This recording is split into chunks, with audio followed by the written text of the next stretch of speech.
The International Conference on Quality of Multimedia Experience provides an annual forum for experts from academia and industry to present and discuss current and future research on multimedia quality, quality of experience, and user experience.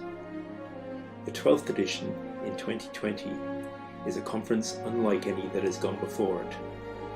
As a result of the global COVID-19 pandemic and associated travel restrictions, QoMEX 2020 will be held as a virtual event.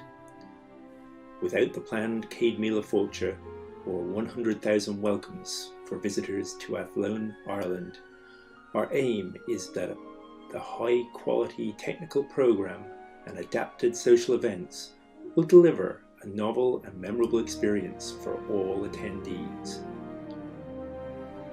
Curating an online conference programme is very different from a face-to-face event. Ensuring that technical issues do not stall the programme necessitated preparation of presentations in advance by authors, and we thank them for their efforts in these challenging times. We have strived to maintain a level of interaction throughout the programme, with plenary speakers, authors and delegates being provided with novel methods for communication and discussion, and we ask you to participate in these.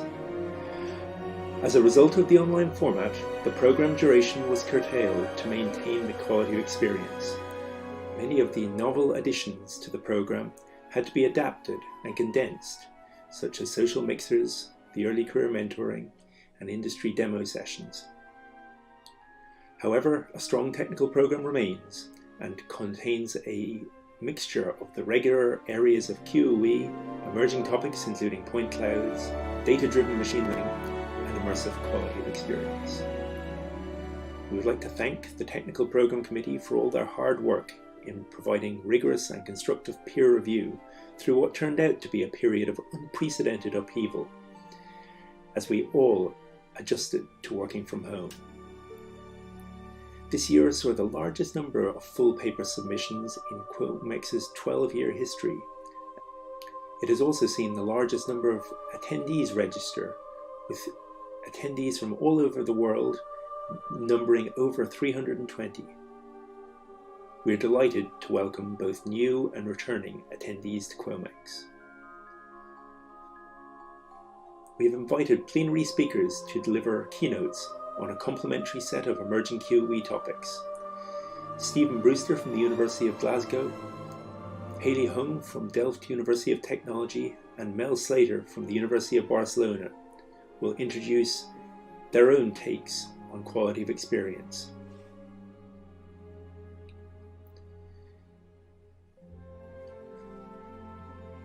Finally, we are very grateful to our Diamond supporters, Netflix, YouTube, and Deutsche Telekom, to our Silver supporters, Bitmoven, Nueda Technologies, and Sidero, and to our other supporters, including SIG, MM, and Fáilte Ireland. The conference co-chairs, myself, Andrew Hines from University College Dublin, and Niall Murray from Athlone Institute of Technology, as well as the TPC chairs, Mylene Farias from the University of Brasilia, Anil Kokaram from Trinity College Dublin, and Alexander Raka from TU Imelo, wish all of the attendees an enjoyable conference, with fruitful discussions and interactions. Enjoy QoMEX 2020. Enjoy QoMEX 2020, and we hope that we will be able to welcome you to Ireland with a Céad Míle Fáilte in years to come.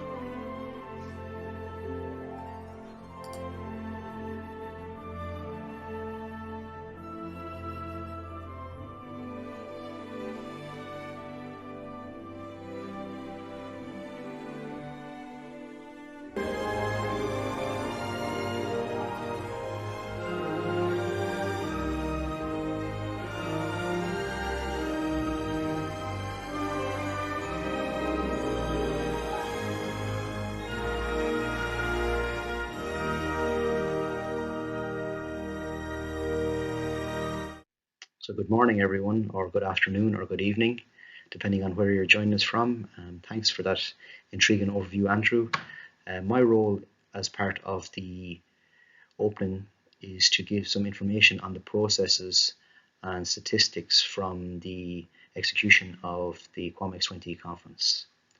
So in terms of paper statistics, we had a wonderful response to our call for long papers with 112 full paper submissions. This figure included regular full paper submissions to the dataset and tools track, and submission to the different special sessions.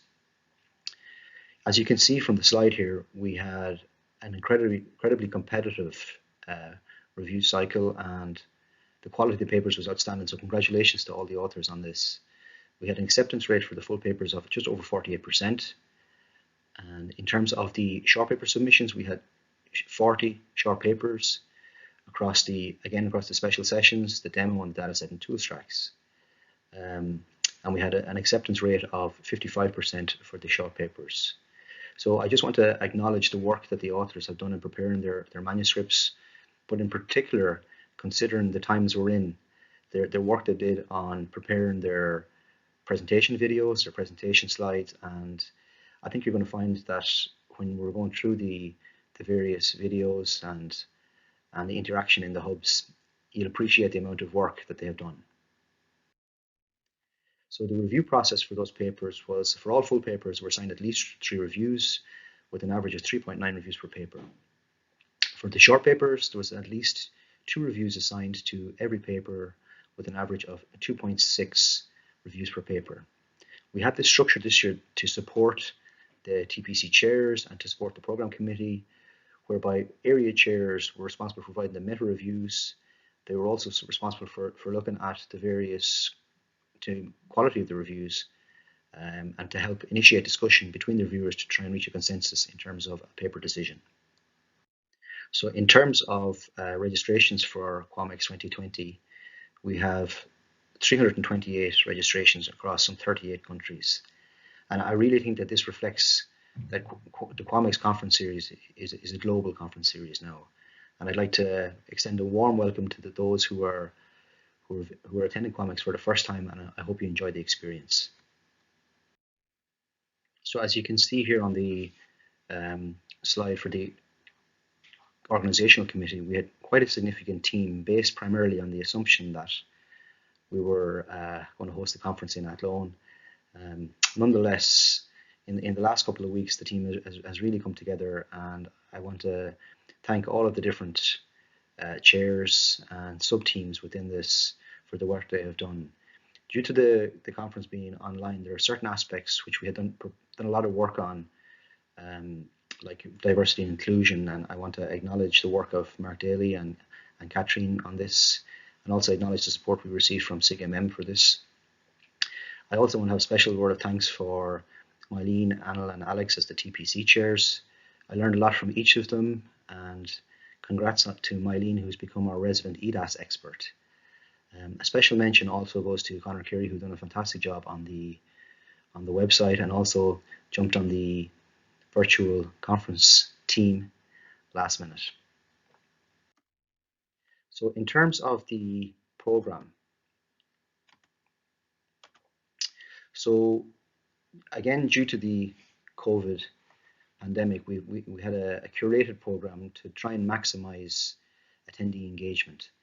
So there's a consistency in terms of the structure each day, in that at 12 UTC each day we'll have the keynotes, and then we'll have a playout of the pre-recorded videos followed by live Q&A at 1:30, and then we'll have another short break followed by the virtual lobby session.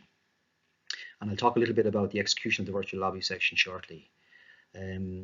One point I'd like to raise is, or to congratulate rather, Christian Timmerer, Peter Shelkins, and Sebastian Muller on taking up their leadership positions within the QoMEX SC, and acknowledge and thank Touraj, Andrew Perkis, and Lena for their fantastic leadership and work with the QoMEX SC over the last number of years. And I wish Christian and Peter and Sebastian the best in the coming years. On the program also, thanks very much to everybody who contributed to the social session I think we'll all enjoy this, and I really hope that everyone stays for the awards and closing. We had some fantastic papers this year, really top quality, and I think the competition is going to be very close. So in terms of the virtual lobby, so each day, as mentioned in the previous slide, we'll have the QoMEX virtual lobby. So on Tuesday, this session will be chaired by Remy Schouts. On Wednesday, Tanya Vigier, and on Thursday, Ronan Flynn. So the motivation here in having these virtual lobbies is to give every QoMEX presenter the opportunity for live interaction to discuss their work. So to facilitate this within the curated program, we will have 2 lobbies running parallel each day. In these lobbies, the presenters will give a 3-minute pitch of their work, with the motivation here to try and attract you to their own individual hub rooms for detailed discussion.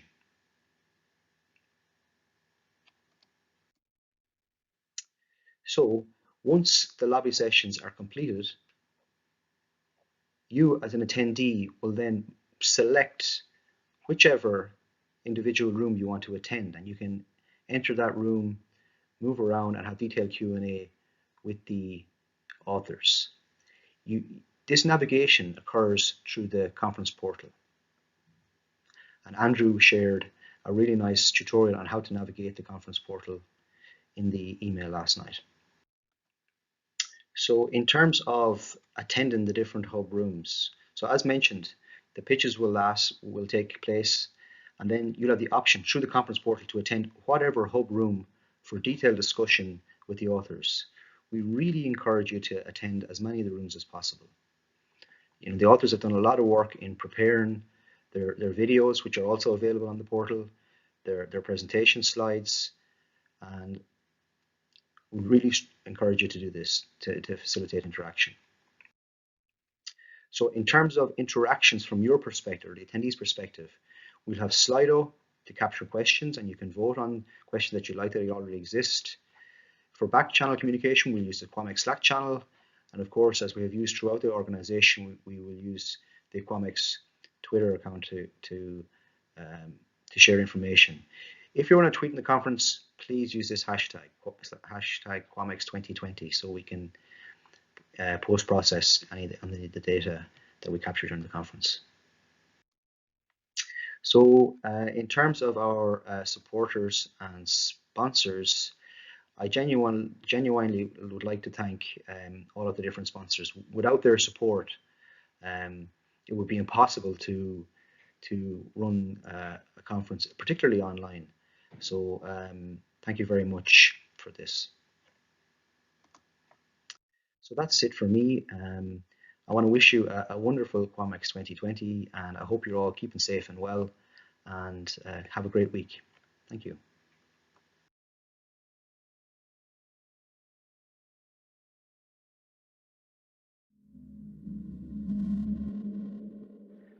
Hello, my name is Mel Slater. Thank you for inviting me to speak at this meeting. I'm sorry, as I guess as is everyone, that we can't all be there together. So I'm going to talk about practical illusions of virtual reality, and there are 3 main illusions which I'm going to talk about. The first one I call place illusion. You're in a virtual reality, and it's the illusion that I'm here, I'm in this place, which is depicted to my senses through the virtual reality systems. And what is this based on? It's based on natural sensory motor contingencies for perception. By that I mean you use your body to perceive as you do in everyday life. If you want to look behind an object, you move your head. You can look underneath things, you can bend down, you can reach out and touch things and so on. To the extent that these sensory motor contingencies are supported, that's the extent to which you may have the illusion of being in the virtual place. The second illusion I call plausibility, and this is the illusion that the events are really happening. Place illusion is about where you are. Plausibility is about your response to what's happening. And this seems to depend on at least 3 factors: how responsive the environment is to you, how personal it is to you, and how much the events that happen are congruent with your expectations if the environment depicts something that could be real. The third illusion is a body ownership illusion. This is the illusion that when you look down and you see a virtual body substituting your own, that you have the illusion that it's your body. And this is based on appropriate multisensory integration, as we'll speak about in a few minutes. The first illusion, the place illusion, is a perceptual illusion, and it's persistent. It's persistent in the sense that if it breaks for some reason, then it reforms again after a while. Plausibility is more of a cognitive illusion. If that illusion breaks, it doesn't reform again. Basically, you lose interest in what's happening. The third one is again mainly a cognitive illusion, mainly a perceptual illusion. This again is persistent. If it breaks, it comes back again. So my hypothesis is that these illusions, pi, which is place illusion, and psi, which is the plausibility illusion, when these two things operate together, you have realistic responses to situations in events in the virtual environment. And by realistic responses, I mean at the physiological level, the behavioral level, emotional level, and cognitive level. And we'll move on to an example of this now. So this is an example from social psychology called the bystander effect. Here we study how people respond to violence, and experimentally this is something very difficult to do because experiments with real people in the context of violence is just not ethically possible or practically possible. But if people respond realistically in virtual reality, then you can do it. So we can face people with violence in a virtual reality and observe how they respond rather than just give them a questionnaire about how they think they might respond. So this study was based on soccer violence, and all the participants in our study, which was carried out in London, were supporters of the Arsenal Football Club. In this situation, they were in a virtual bar and someone talked to them about the Arsenal Football Club. That person could either be another Arsenal fan, a virtual person, by the way, another Arsenal fan, or a neutral football fan. There were other people in the bar, and they themselves are either Arsenal supporters or, again, neutral football fans. Then something happens.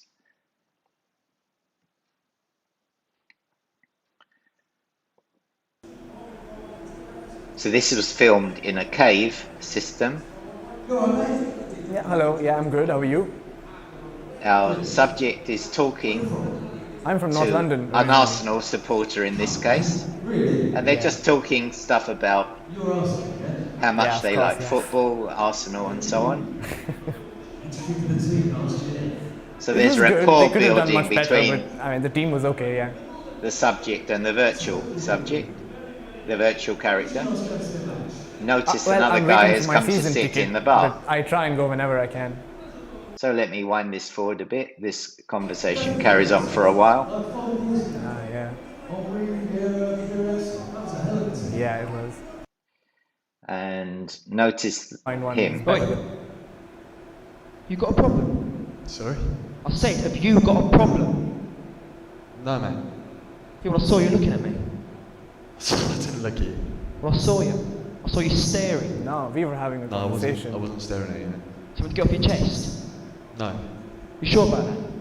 There's nothing wrong, mate. There's no trouble here. I'm just trying to enjoy a quiet pint. Just Yeah, well, that's what I was doing.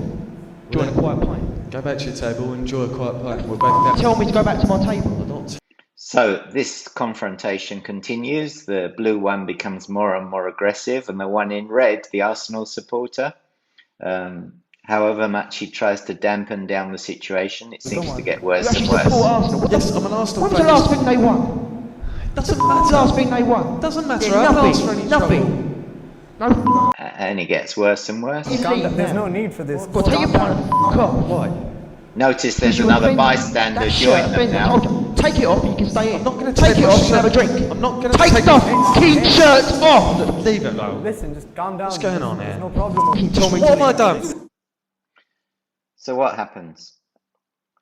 If the virtual man who talks to you is an Arsenal supporter, the one who talks to you at the beginning, the one who's actually attacked, then you're more likely to intervene to stop the argument.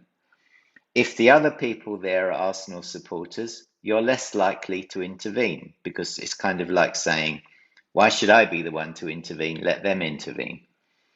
So your identification with a victim leads you to want to help. They're an Arsenal supporter, you're an Arsenal supporter, you want to help your fellow Arsenal supporter.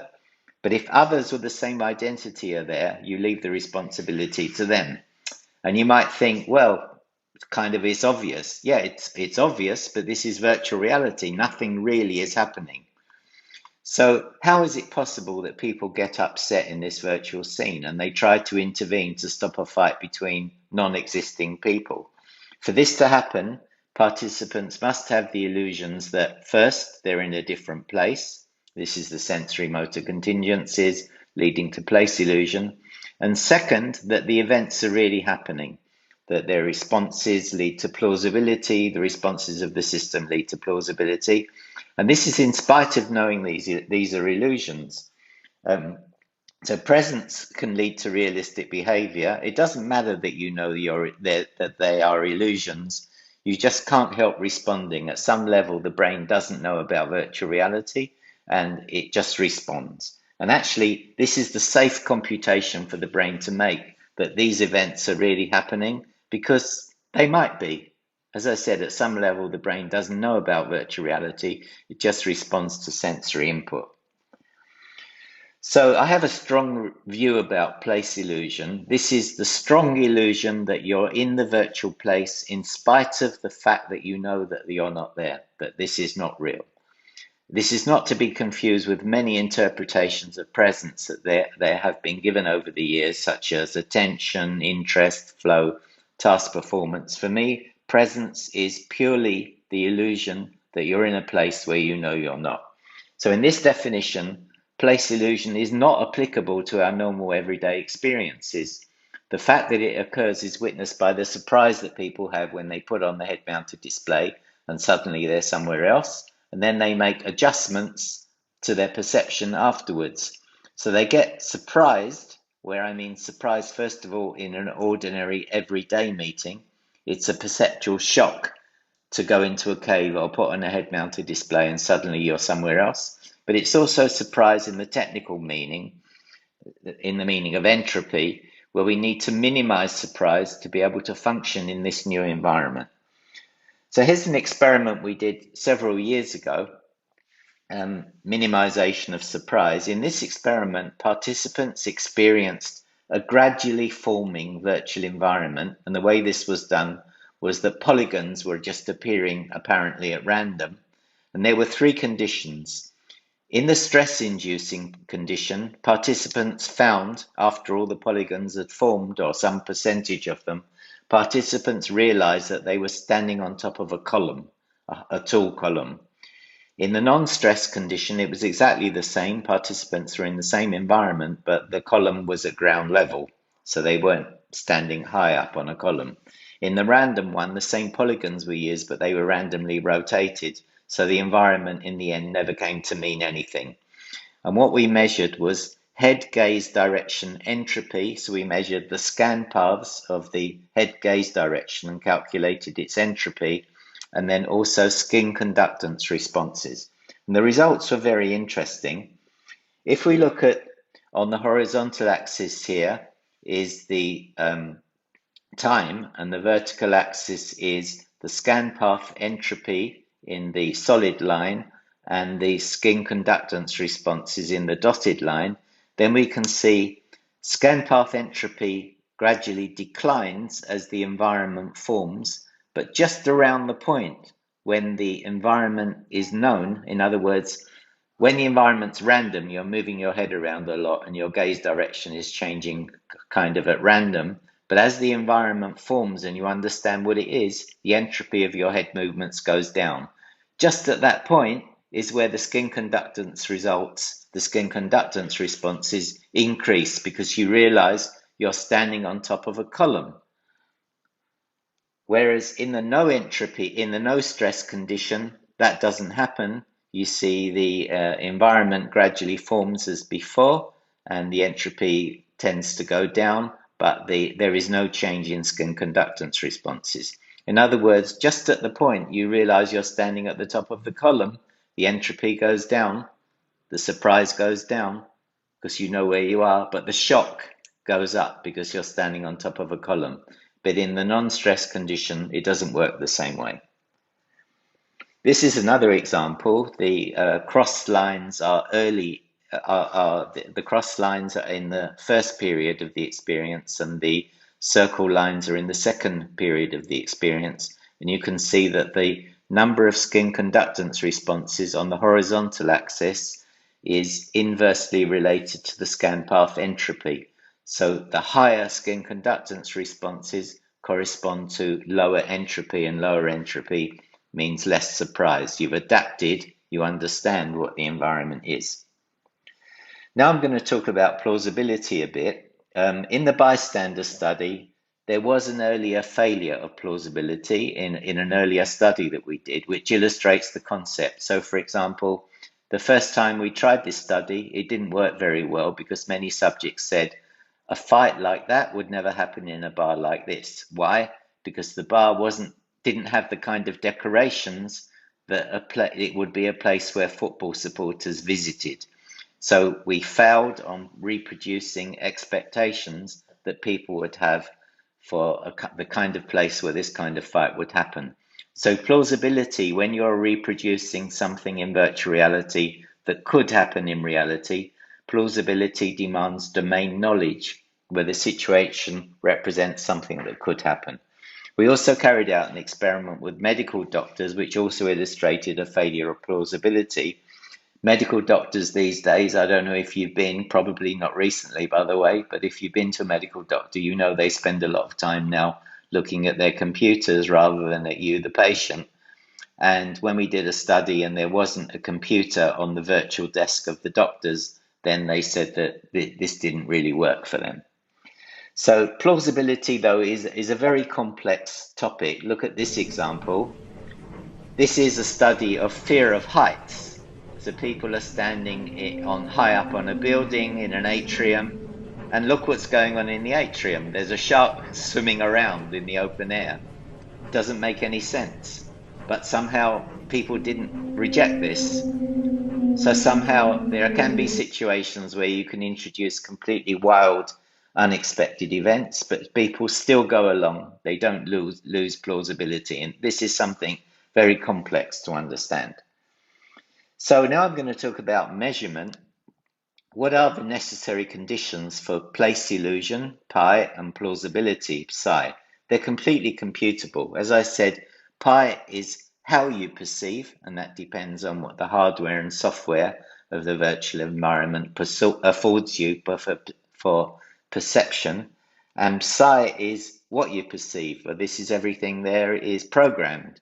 So these are completely determined by the physical and computational properties of the VR system. I'm not saying here that this is a deterministic system, that you will automatically get place illusion or plausibility if certain things happen in the program and in the hardware and so on. What I'm saying is that these provide the groundwork, the hardware and software.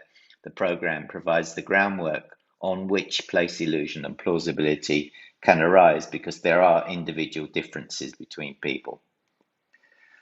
So how can we decide on which system configurations might enhance these illusions? So now this moves on to the issue of measurement.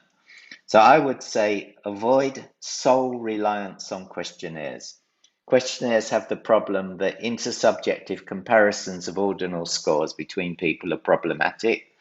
Physiological responses is another possibility. So you measure people's physiological responses to an environment, but there you need specific circumstances, such as threat, to use effective measures. So for example, what's the physiological response to being in a virtual kitchen where nothing is happening? There's no particular physiological response that you can use to measure place illusion or plausibility.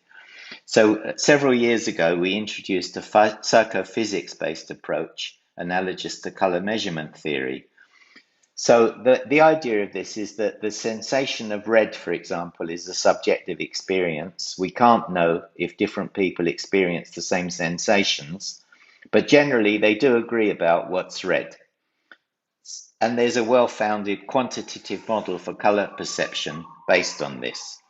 So in this paper from 10 years ago, we showed how a similar technique to color measurement theory could be applied to understand the contribution of 4 factors to place illusion or plausibility. More recently, we applied the same technique to the analysis of factors that contribute to plausibility in the context of a music performance scenario, and I'll show you this in a few minutes. And in Skarbez's 2017, we again examined plausibility with respect to virtual character behavior. So the idea is this: in color physics, we have the spectral energy distribution function C lambda, where lambda is the wavelength, and this is the physical basis of color perception. So different surfaces emit or reflect colors, and this is based on this wavelength distribution C lambda. So my argument is that C lambda provides the physical basis of color perception, just as our immersive system, the hardware and software and the program, that provides the physical basis of presence. But C, this wavelength distribution, isn't itself color. Color comes from how our perceptual systems respond to the wavelength. And immersion in itself is not presence. Immersion just provides the foundation for presence. So in color theory, what happens is you have a target color that an observer looks at, and then the observer can manipulate 3 projectors, red, green, and blue, which mix together, and that the observer can manipulate the amount of red, the amount of green, the amount of blue, until they say, yes, to me, the color I've just made matches the target. So you average this over many people, and you get RGB values for the target color.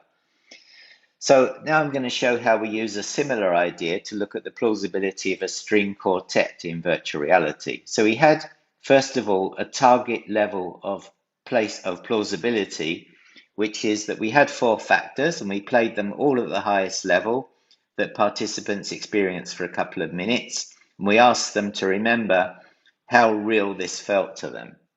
And then we start the sequence again at a low level of all the factors, and they can manipulate 4 different things. First of all, gaze, whether the players of the string quartet are looking at the participant or not. The sound spatialization, is it mono, stereo, or spatialized? The auralization, is it dry, large, or real? And the environment, is it none, or are there sounds coming from the outside? And at various points in the unfolding of this virtual reality sequence, participants can choose to do a transition from one configuration of these factors to another one. So here's how it looks. Oops, sorry, just go back, play this. I'll wind this forward. Obviously, you can't hear this. It's best with earphones. You can't hear it as it's supposed to be heard. So for this, we use the body tracking suit. This was an NVIS head-mounted display a few years ago. And then the participant can alter different aspects of the configuration. And the things they could control were the avatars of the musicians, looking at them or not, the sound spatialization, the sound auralization, and the environment sound. And this is what you're going to see from the perspective of a participant.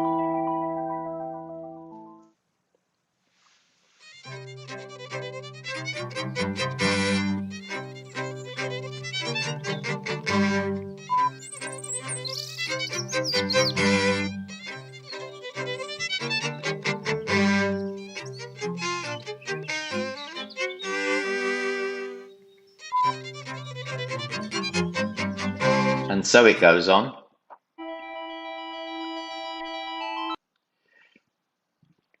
So in this study, there were 20 participants and they were recruited from our university campus. And there's 36 possible configurations which they can step through. 2 levels of gaze, 3 levels of spatialization, 3 levels of auralization, and 2 levels of the environment sounds. And the participant at various points chooses transitions from one configuration to another. And there are various constraints on these transitions that I don't have time to go into. So the participants, first of all, had training, 2 minutes at the highest configuration. Pay attention to how real this feels. And then they did 5 trials, each starting from a different low-level configuration. And this is the critical thing. They were told, stop when you get a match between your original feeling of plausibility and the feeling that you have now. So what you've got is, for every subject, you've got a whole sequence of transitions they made from one configuration to another. And if you take all the data together, you can form a Markov probability matrix, which is the probability that if at time t you are in configuration I, then at time t plus 1 you're in configuration j. And this is the probability Pij. It's a Markov probability matrix.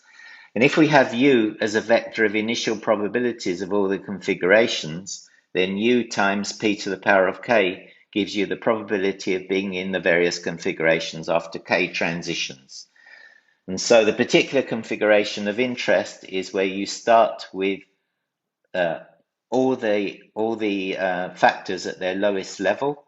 And then when you go through U times P to the power of K, you get the subsequent configurations after 1 transition, 2 transitions, and so on. So from this, you can work out various probabilities of interest. You can say, what's the probability that if you're in a particular configuration, you'll find a match? That's a match between your current feeling of psi and the original one you had when everything was at the best level. Or you can look at it the inverse way. Given that I've experienced a match, given that a subject has found a match, what's the probability that would be with a particular configuration? You can work out all kinds of marginal probabilities, like, for example, the probability that given that you found a match, that match includes stereo. So what we found is that starting from lowest level configurations, the highest probability transitions are 1, activate the environment. There was a door to the outside in that virtual room where birdsong and wind was coming in. They wanted to hear the birdsong and wind. And second was make the characters sometimes look at you. This was the second most important transition that we found. By transition 5, the probability of setting oralization to its highest level was more than double that for spatialization. So we can have a look at this way. This is the probability that for every configuration that you would find a match. Well, not for every configuration, for the highest ones. So we see the highest probability when there was gaze, the characters were looking at you, when there was stereo sound, when there was real oralization, and when there were outside sounds. Another way to look at this is that, remember, gaze has 2 levels, 0 and 1. Spatial has 3 levels, oral has 3 levels, environment has 2 levels. If we look at these probabilities, we see the probability that a match contains gaze at level 1 is 0.91, and the probability that contains environment at level 1 is 0.97. Note, there's been no questionnaires here at all. This is all simply based on transitions that people chose. So the most important factors will gaze towards the participant, and this fits with plausibility, that events and actions relate personally to the participant, and environment sounds from the outside, and that coheres with what would be expected with the open window, or in fact the open door to the outside. Oralization, though, corresponds to what would be expected. The reflections correspond to the room size, but spatialization is more important for place illusion. It's a sensory motor contingency that helps to locate the participant in space. It's interesting that this method naturally gives rise to equivalence classes, which are sets of configurations with more or less the same probability. Like, for example, those 4 have more or less the same probability. Those 2, the same probability, roughly, and similarly those. And so what this means is that if this were known to engineers, they could use trade-offs between the different configurations and say, okay, these 4 all have the same probability, more or less, so I'm going to choose the one to implement, which is the cheapest one. We did another study. I joined together with some people from Facebook where an avatar gave a talk it was a real TED talk, and they were interested in how to give talks in virtual reality. And there were 4 factors that we looked at. Eye gaze, which all had 3 levels. Eye gaze, eye blinking, mouth animation, and micro expressions. This was just recently published in IEEE VR. And there were 55 participants. Each transition, here we used a budget. So in order to stop participants just choosing everything at the maximum straight away, each transition had an associated cost. And we didn't try to maximize pi or psi. They were told conserve their budget, but choose the configuration that you prefer for whatever reason. We didn't impose a reason on them like place illusion or plausibility. So here's how this looks. Whoops, sorry, once again, I have to go back. Okay. So this is the idea that first of all, subjects are taught how to change the configuration. Welcome to the demo experience. So notice there's no mouth movement here. And then when you change the mouth movement, this starts. So this is the actual talk. To you. Have you unfriended someone on social media because they said something offensive about politics or religion, childcare, have someone fighting both passionately for it and against it? They're witnessing a talk. And then every so often they get the chance to change something. Here, they're changing mouth movements, and then they continue. Research did a study of 10,000 Americans we failed to teach. And then now there's mouth movements. If I wind this forward a bit, again, now they're making another change, and so on. So it played out for a few minutes, and every so often they could make a transition.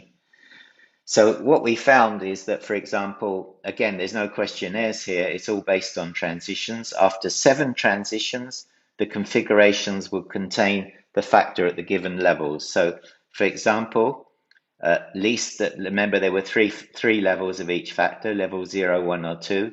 So if we look at blinking, the probability is that after 7 transitions, the probability that they would have chose blinking at least at level 1 was 0.90. The probability they would have chosen mouth at least at level 1 was 0.97. And this had a nice test in it because actually eye blinking at level 2 was the same as at level 1. And if you notice on row 2 here, the subjects did not tend to choose eye blinking at level 2 because they found no difference between that and level 1. So this was like a kind of a placebo test. So to wind up the discussion on measurement, questionnaires are useful, there's no doubt about that, but you can't do a lot with them because you can't combine scores mathematically. They're ordinal scores, although many people do treat them and do t-tests on them and so on. So just as in color science, color science relies on the agreement of what red is, but without ever needing to know how any particular individual judges or what kind of feeling they have about red. We never ask people, how red does this seem to you? We only ask them to judge, does this match the other color?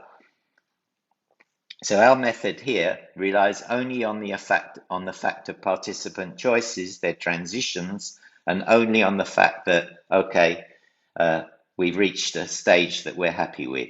And by the way, if you had k binary factors, like in the last experiment, we had 4 factors each at 3 levels. But if you have k binary factors, then if you wanted to carry out a classical experimental design to test which combination of factors was best, you need 2 to the power of k conditions. So my conclusions on presence is presence as being there, place illusion. There's been a huge amount of research in the past 30 years and the outlines of a theory exist. Plausibility is a much more difficult problem with relatively little research, but plausibility is essential because if people lose plausibility during the course of experiencing an application, they just lose interest in it. They just ignore events. So plausibility is needed for effective applications. Now I'm going to move on to the last illusion, which is body ownership. So a body ownership illusion usually occurs when there's multisensory data that involves a contradiction. the brain resolves by producing the illusion. And a good example of this is the Pinocchio illusion. Here the subject is the one sitting behind, and the one in front is needed only for his nose. The subject has his eyes closed. The experimenter is tapping the nose of the subject and synchronously moving the subject's finger to tap the nose in front. So from the point of view of the subject, they feel their nose being tapped, and they are tapping a nose. So the brain doesn't like confusion. It merges these into one overall perception, which is that I'm touching my nose. But it doesn't make sense because the hand is outstretched. So what solution does the brain come up with? It comes up with this solution, that the nose is very long. This is impossible to describe. You have to experience it. And if during your lockdown there's 3 people in your home, you can actually try out this experiment. It doesn't work on everybody, but it works on most people. Here is a more well-known example called the rubber hand illusion. The hand on the right is the person's real hand that they can't see. The one on the left is a rubber hand.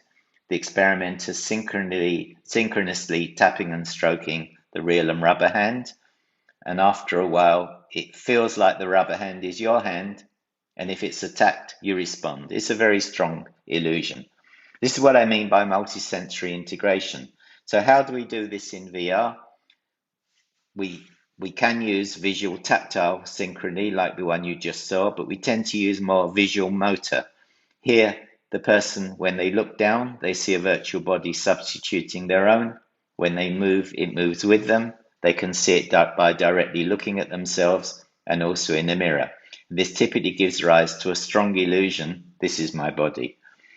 So it's been shown many, many times over many years that this illusion of body ownership exists. But what's more interesting to me is that there's correlates of having an altered body. So several examples have shown that when you change someone's body, you change aspects of the mind. And we've used this in studies on racial bias, an adult becoming the child, illusory agency, that is, you have the feeling that you did something. Actually, it was only your virtual body that did it and not you. Motor activity can change. When you have a different body, you can have less pain when you have a virtual body. You can get cognitive changes, and even, as we'll see, it can influence fear of death. So one study we did, I don't have time really to go into hardly any of the studies we've done, but one which is quite interesting is we found that being embodied as Albert Einstein improves performance in a cognitive task. This is for people with low self-esteem especially. And that's compared with being in a different body, which is a younger body that look more like the real person. So in this study, again, people were given a cognitive test before the VR exposure. Then they went into the VR embodied either as Einstein or a younger body. And if you look at the top graph, you can see that the D score, which is the change in score of a cognitive test, afterwards minus before, increased for those in the Einstein compared with those in the normal. But if you look at the bottom graph, that increase was far more important for those with low self-esteem than for those with high self-esteem. The bluish colored ones are the ones for low self-esteem. The ones for high self-esteem, there wasn't really much change. So it's like saying, oh, I have low self-esteem, I don't think I'm any good at these kind of tests. When you're in the body of Einstein, somehow something changes and you perform better. If you already have higher self-esteem, then being Einstein doesn't seem to help much. Now I'm going to talk about one called near-death experiences. And actually, rather than describe all this, I'm just going to play a video.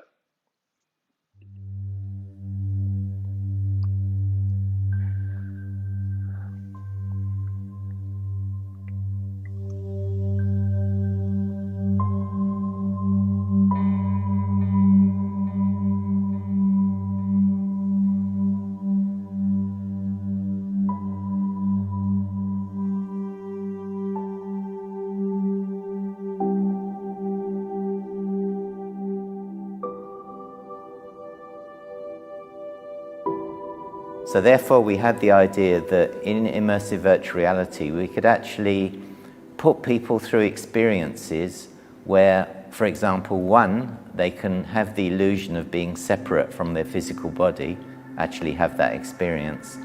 And second, it would be possible to put them through a whole cycle of birth, life, death, and yet nevertheless survive that death, because of course in physical life they are alive. So in other words, they enter a virtual reality, they have a whole experience of over several sessions of being born into a virtual reality environment, interacting with other people, growing, maturing, eventually growing old and dying, and they come out of the virtual reality, but yet they're still alive.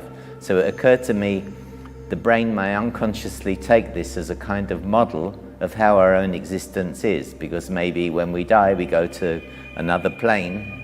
I'm not saying I believe this, but I'm saying this is the model which we were interested in having people experience, that just like in the virtual reality, when they, in quotes, die in the virtual reality, they're nevertheless still alive in this other plane, our real world of existence. So possibly our real world of existence is like the virtual reality, and when we die we go to some other plane, and we can look back on this life as like a virtual life.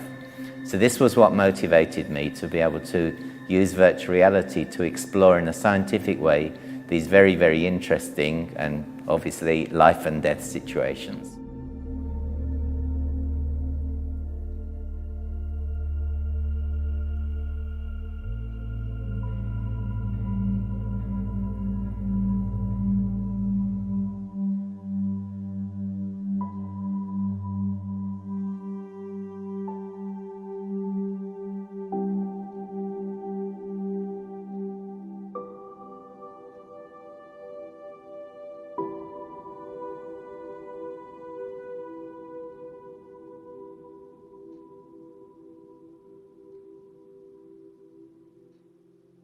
That what happens in this experiment or this study that we're doing is that there are always 3 people simultaneously in a virtual world, which is a kind of beautiful island where these 3 people, they see virtual representations of each other, and each person can see their own body, so they can look down towards themselves and see a virtual body that substitutes their real one, or in a reflective surface they would see their virtual body, and they see the bodies of the other people. These 3 people, they don't meet physically, they only meet in the virtual reality where they see each other's representations, and they can't talk to each other, but they can wave, they can call each other, they can point, and they can make any gestures with their real body, which are reflected in movements of their virtual body. So they have this experience of working together in a number of tasks with the 2 other people. Each 3-person unit has to carry out some tasks. And over time they see they see actually both of the others gradually mature, grow old, and then one of them dies. And then the next time another one of them dies. And then eventually each person has this experience where they die, they see themselves from above in like an out-of-the-body experience. So they see their previous body immobile, old and immobile and dead from above in an out-of-the-body experience. And then they have a simulation of what we've learnt in the literature has been called a near-death experience. So they go through a tunnel of white, they go through a tunnel, they see the white light at the end of the tunnel, and when they get to the other end, we take them out the virtual reality, and of course they're still alive in physical reality. And then they can look back on a screen at their previous world. They can see their previous world, and they would see the other 2 people doing a memorial for them.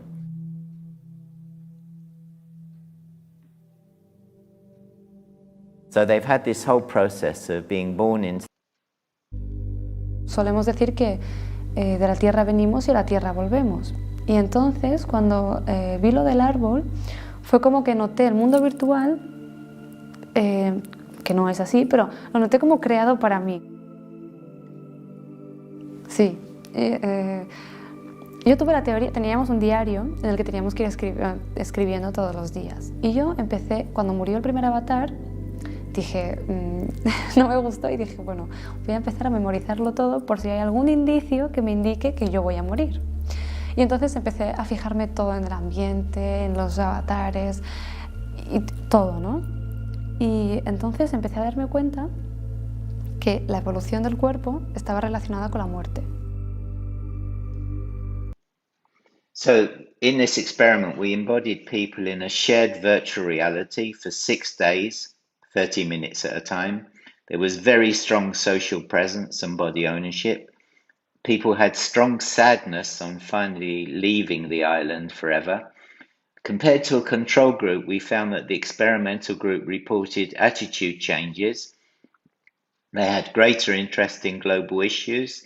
They were more caring for others. They were less interested in the material aspects of life. And these are many things that are reported for real near-death experiences. So my conclusions. Presence, place illusion, and plausibility are unique illusions that can be generated in immersive systems. Body ownership illusions are straightforwardly realizable in virtual reality, and these are very practical illusions. People respond realistically, and they're really important for applications. I think that in the coming years, we'll see applications of these techniques to self-transformation, including medical and psychological. This is why we made our spin-off company, Virtual Bodyworks, because we were doing work in the university sector that we couldn't possibly exploit from within the university. My own interest in virtual reality has always been to go beyond it, not using it simply as a simulation of reality.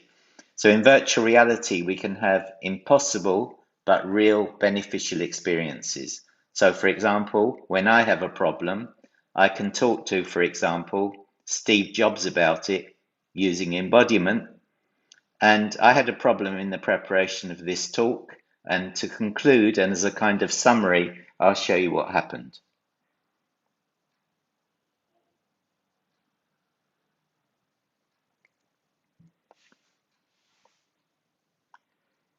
Look at your right hand. Look at This your is left me hand. embodied with a quest. Now look in the mirror to your left. This is me with my Raise your pre-lockdown right haircut. arm. So this is a Raise period your when I'm left just arm. becoming embodied. You can now put your arms down. The other side is Steve When Jobs. the light next to you turns green, explain the challenge to the person in front of you using your own words. When you have finished speaking, press the button by your index finger. Please look down towards Now I'm your embodied body. as Steve Jobs. Now look in the mirror to your right. Now listen to the person in front of you, and when the light next to you turns green, reply and try to help them find a solution. When you have finished speaking, press the button by your index finger.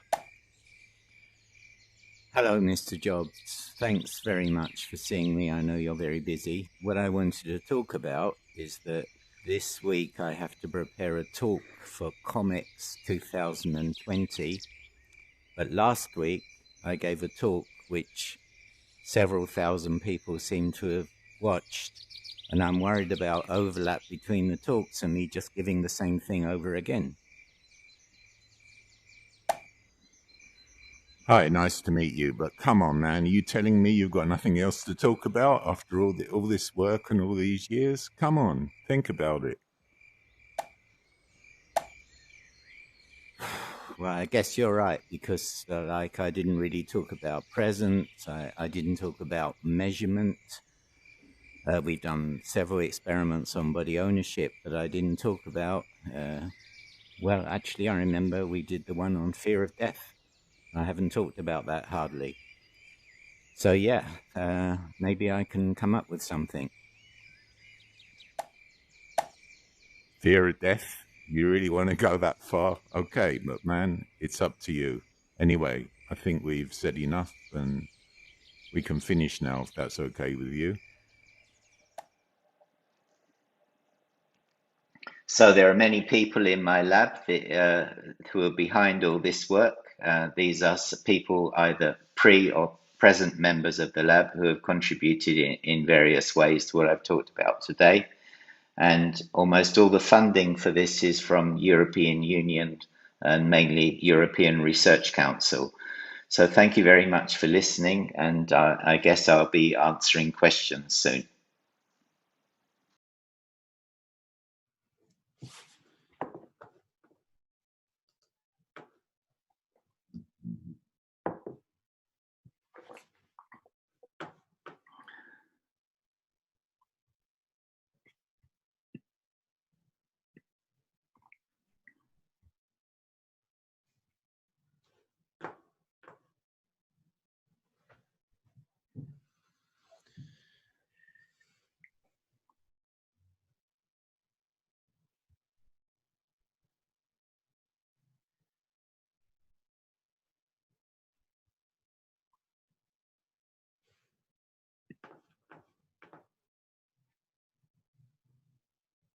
Okay, you'll tell me when to start, yes?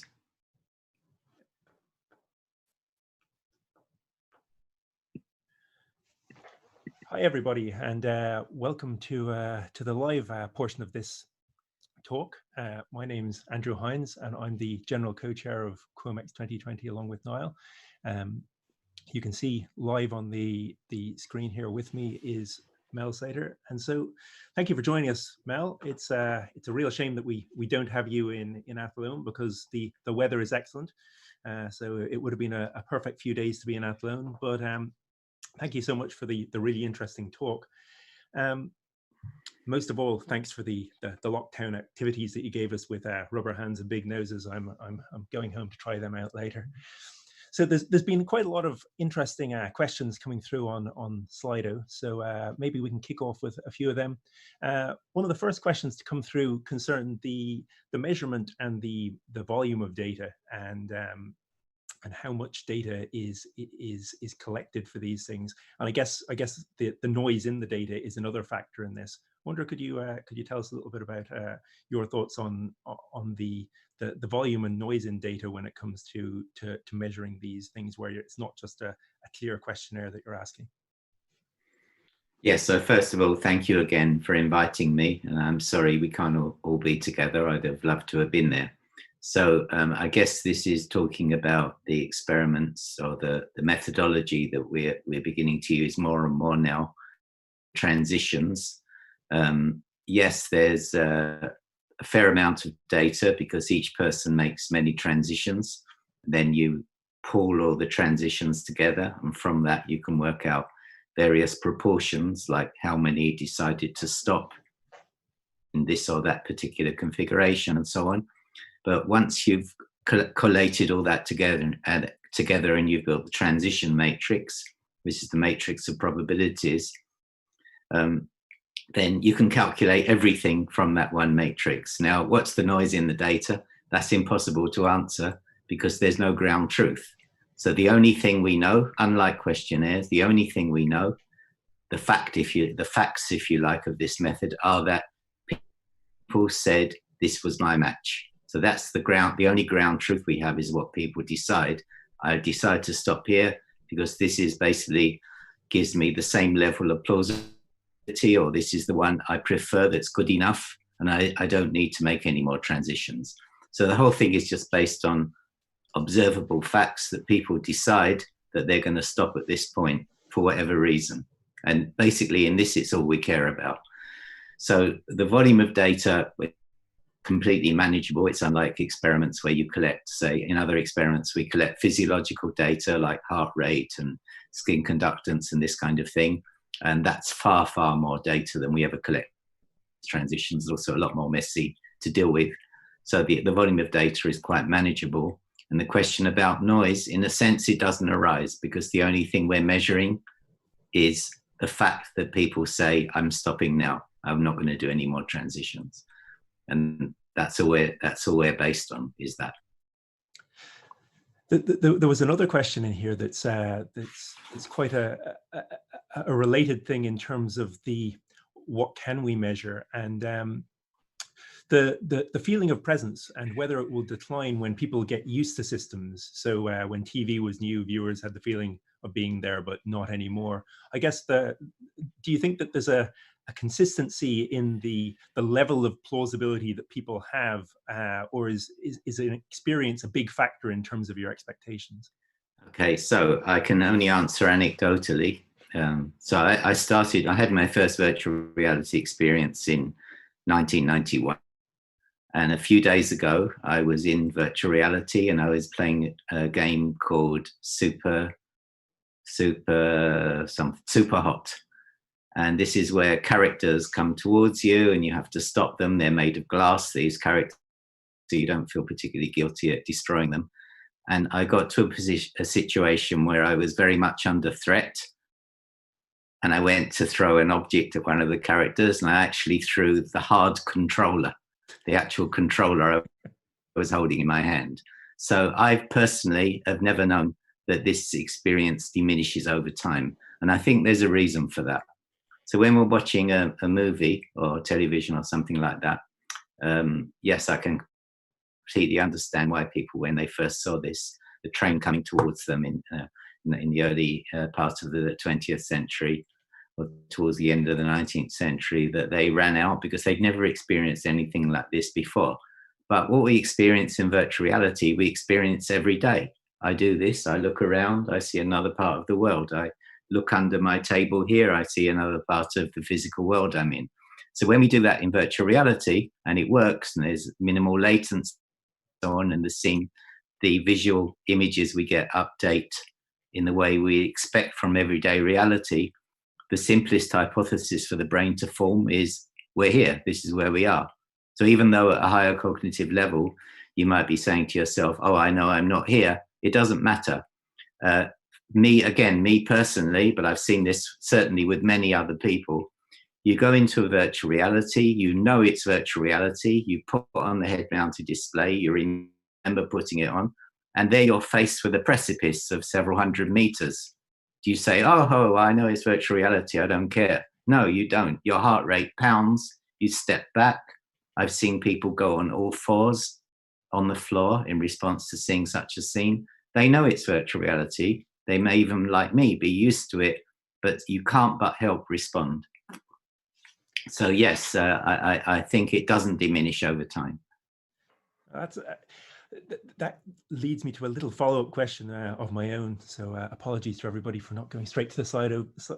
But the whole aspect of plausibility and the uncanny valley effect, you may not have empirical results for this, but do you think that there is a difference in it from a visual versus an auditory perspective in terms of spatialization versus gaze and the requirement for them for plausibility? And I guess from our community's perspective, whether a slight change in the quality of experience of those pushes you over that threshold of losing the plausibility? Yes, so plausibility and the illusion of being in the place, I think, are quite different. In the experiment I described with the music, the thing that people really wanted is they saw the open window and they expected the bird sounds and the sound of the wind to become, and they expected the sound of the environment to correspond to the shape of the room that they were in. And this was quite important for plausibility. However, the spatialization, which is where the sound was coming from, was much less important because this doesn't add to your plausibility as to your location in space, which is more to do with the place illusion. So what we found with regard to realism, most of the stuff, almost stuff we've done has been on the visual side. We found that if you put someone in a virtual environment and you improve the quality, for example, by using more sophisticated illumination algorithms like light fields and so on, that this doesn't affect the illusion of being in the place, because this is a function of how you perceive around, and the world updates as you expect. But it does improve this quality of plausibility. So if you see shadows in real time that move as you move, then you're much likely to have the illusion that, yeah, these events are really happening. It isn't so much to do with where you are, it's to do with what's happening. So yes, I agree with you that the small changes in quality can affect the plausibility depending on the application. I could talk to you all day about this, but we're on the clock, as it were. So I've got two quick fire questions for you. One from Andrew Perkis asking, do you have best practices to do with the ethical implications for VR when you're doing experiments? Yes, hello, Andrew.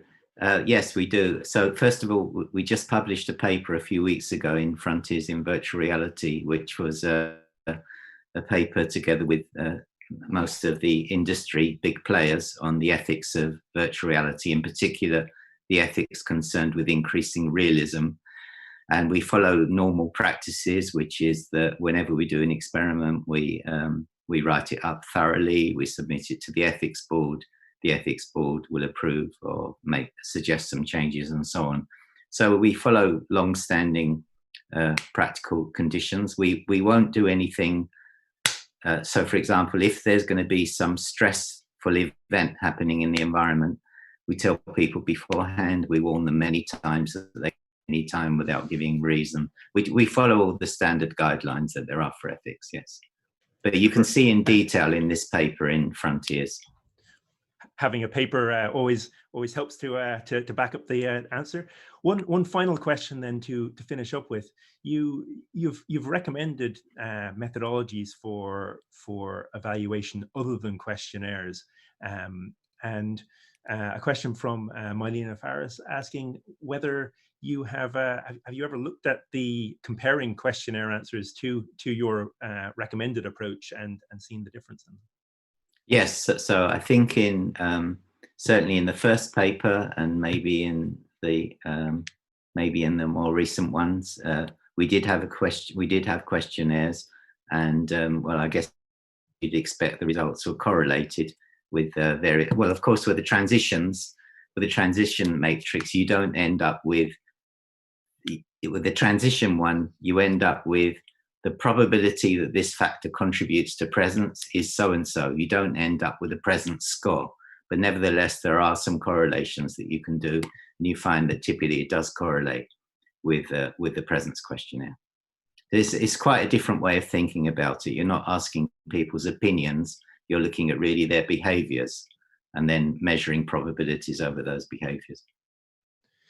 People don't often know why they're behaving the way they are, I guess. So thank you so much, Mel. You're welcome. That was a super talk and a great way to open up the conference. So for everyone who's watching live on the YouTube stream, we will be going back to the live stream at 13:30 UTC.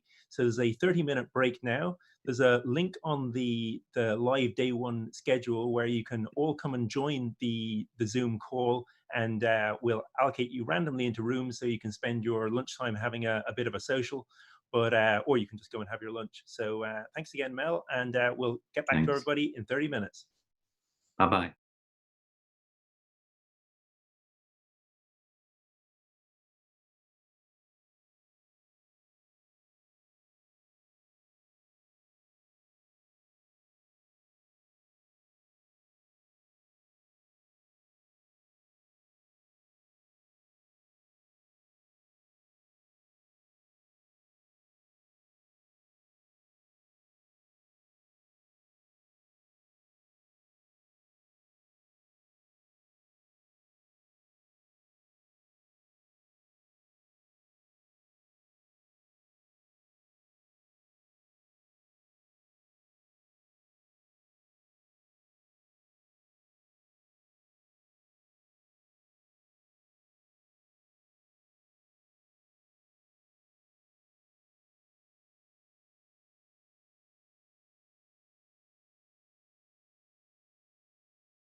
Hello, everyone.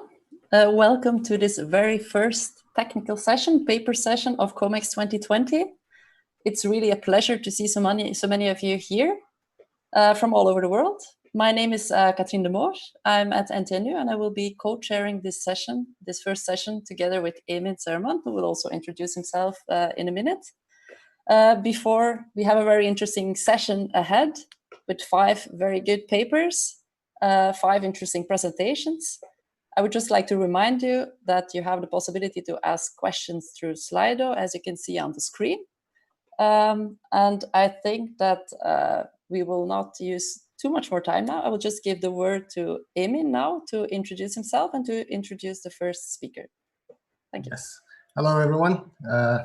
As Katrien said, also welcome to this first session. I am Emin Zerman, a postdoctoral researcher from Trinity College Dublin. And without further ado, let's start with the first presentation, objective and subjective QoE evaluation for adaptive point cloud video streaming.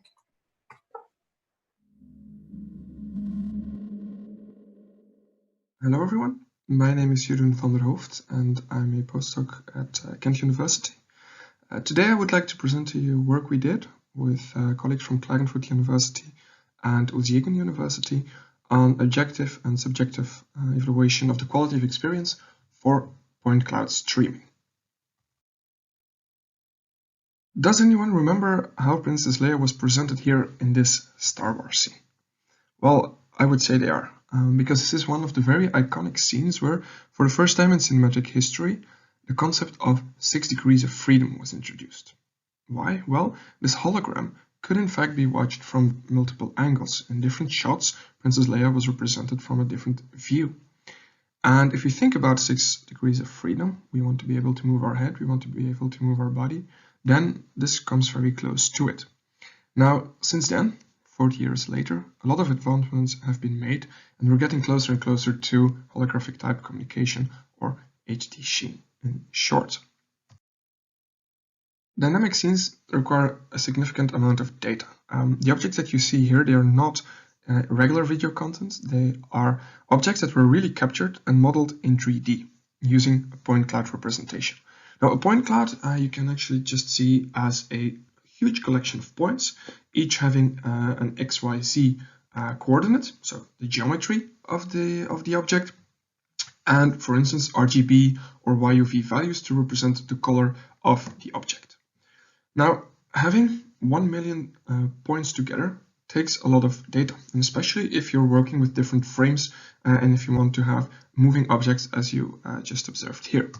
Indeed, this dataset requires between 3.8 and 5.7 gigabits per second to stream. And that would mean if we combine these objects together in one scene, it would require approximately 20 gigabits per second in order to stream it. And of course, that's really a lot. Recent advancements have made it possible to compress this, to compress point cloud objects. If we have a look here at the soldier object using the MPEG reference encoder, which was proposed 2 years ago, then we can actually see that we can reduce the amount of data needed by a factor 100 without really impeding the visual quality. If we go even further, reduce it by a factor of 1000, then we do see artifacts, we see these blurry effects and low video quality. But it is possible to recreate different versions of quality for these different objects. And that means that we can use adaptive streaming. Now, adaptive streaming, how it usually works is we take a video, we split it up in segments of, for instance, 2 seconds, and we encode it using different quality representations. And then at the client side, we can simply stream the content and we can download these fragments one by one, adapting it to the available bandwidth in the network, for instance. Now with the point cloud objects, if we think about it, we have multiple objects, we bring them together in one scene. What we could do is we could add an additional dimension, the object dimension, and we could download or stream these different objects at different quality representations, depending on what region of the scene the user is looking at, which just makes it possible to use HP adaptive streaming in this use case as well. In this work, we had 2 main research questions that arose when we were working on a previous paper, on a previous study. First, we were wondering what the impact is of the network and content characteristics on the perceived video quality. How does the user perceive this? Are there differences? For instance, when if a user changes the field of view, so changes the focus from one object to another, are there quality discrepancies, etc. Second, how do objective metrics, image-based metrics such as PSNR or SSIM, how do they correlate with the subjective ratings for the perceived video quality? Those are the two main research questions that we address in this work. Now, to address these challenges, of course, we need a methodology. Now, what we did was we used our setup from previous work where we had really an adaptive streaming framework, and we generated multiple scenes. For instance, those were computer-generated traces where, for instance, a user is walking in a line parallel to the different objects, or a scene where a user is focusing on this particular object, zooms in, and then zooms back out. Only then later to change the focus to the another object. And then quite similar here for the soldier object, which has a lot more texture and a lot more color. Zoom in on the soldier object, zoom back out, shift the focus, and do the same again. So 3 scenes, 3 sequences that we generated. And for each of these scenes, for each of these videos, we provided 8 configurations for subjective evaluation. One parameter is bandwidth, so the amount of bandwidth that we have available in the network. We have the allocation, so the way in which the bandwidth is allocated to the objects. If you have a scene with 4 objects, you could focus first on the visible objects, so increase the quality when possible, and only then focus on the non-visible objects, but you could also do it in a more uniform way. And then finally, we have prediction, which means that we buffer content for the future using either the most recent position, or we use the perfect knowledge that we have of the future in order to buffer the content that is visible at that point in time. In this work, we use 3 configurations for the bandwidth, so 20, 60, and 100 megabits per second. And for the allocation, first focus only on visible objects without prediction. So use the most recent information on where the user is looking at this point. Then also with prediction. So assuming that we know perfectly well where the user is going to look at in the near future, and use the rate adaptation algorithms to select the appropriate quality based on that. And then also allocation on all objects, so that means uniform allocation. So first we will increase the quality by 1 for all of the objects, and then only go to the next quality representation. And finally, a scenario in which we have unlimited bandwidth, where we use the uncompressed content as a baseline and to compare as well these results. To give you an example, this is what the video looks like at 20 megabit per second. You can actually very clearly see the low quality, especially when switching. When you zoom in on the woman here, you will see that texture gets a bit lost and there are some artifacts visible in the video. This is just one of the videos. Now, participants were asked to rate the video quality. We use a single stimulus study, which is quite different from double stimulus studies that you see most of the time. It was interesting for us to know whether or not these subjective testings evaluations work without the presence of a ground truth, right? So the user was put in front of the screen and had access to a laptop where we asked to rate based on ACR, so on a continuous scale from 0 to 100, what the quality of the video is. Then on to the results. So for the first research question, the impact of network and content characteristics and also system characteristics, such as the presence of prediction or no prediction. I will not show all the graphs here. I really want to refer to the paper for that, but we have 2 CDFs here, where we show the mean opinion score on the x-axis and the CDF on the y-axis. And we can actually see that subjects can distinguish between the different bitrates quite accurately. If you look at 2016 100 megabit per second, there are clear differences here, smaller differences between 60 and 100, because the impact of having higher bandwidth is less clear here, but with a very clear also increase when we have no compression. Right? Furthermore, we had a look, for instance, at videos with or without viewport prediction, and we can actually see that there's a clear improvement here, which means that if we can predict the movement of the user and predict where the user is going to look at next, we can actually increase the video quality as perceived by the end user. Second research question dealt with how do objective metrics correlate with the subjective ratings? And here, again, we can see some clear results. There's a clear correlation between objective metrics and the mean opinion scores. As you can see here, for the PSNR, but also for the SSIM and for the VQM scores, there usually is a linear correlation between the mean opinion score for one configuration of videos and the objective values and objective metrics, the values for that that we observed. We calculated the correlation using Pearson and Spearman rating, and here we observe that SSIM actually reflects best how the user perceived the video subjectively. However, part of the model is still explained by the selected source, by the selected content, which means that there are differences. This is for SSIM, but this is also true for VQM, based on the content. So the mean opinion score alone is not enough to predict the objective metric, or more importantly, the other way around. If we have the objective metrics, the VQM, the PSNR, we cannot accurately predict the mean opinion score without knowing what content we're looking at. So to conclude this brief talk, we got consistent responses without the presence of ground truth, which is good. We have single stimulus studies and those work. With regard to our first research question, the impact of network and content heuristics is clear. It is explainable. And with regard to the second research question, we can see that there's a high correlation between objective and subjective metrics, but the values need to be adjusted to the considered content. And thus, there's a need for more representative metrics and QE models. With that, I would like to thank you for your attention. And if there are any questions, please feel free to ask them.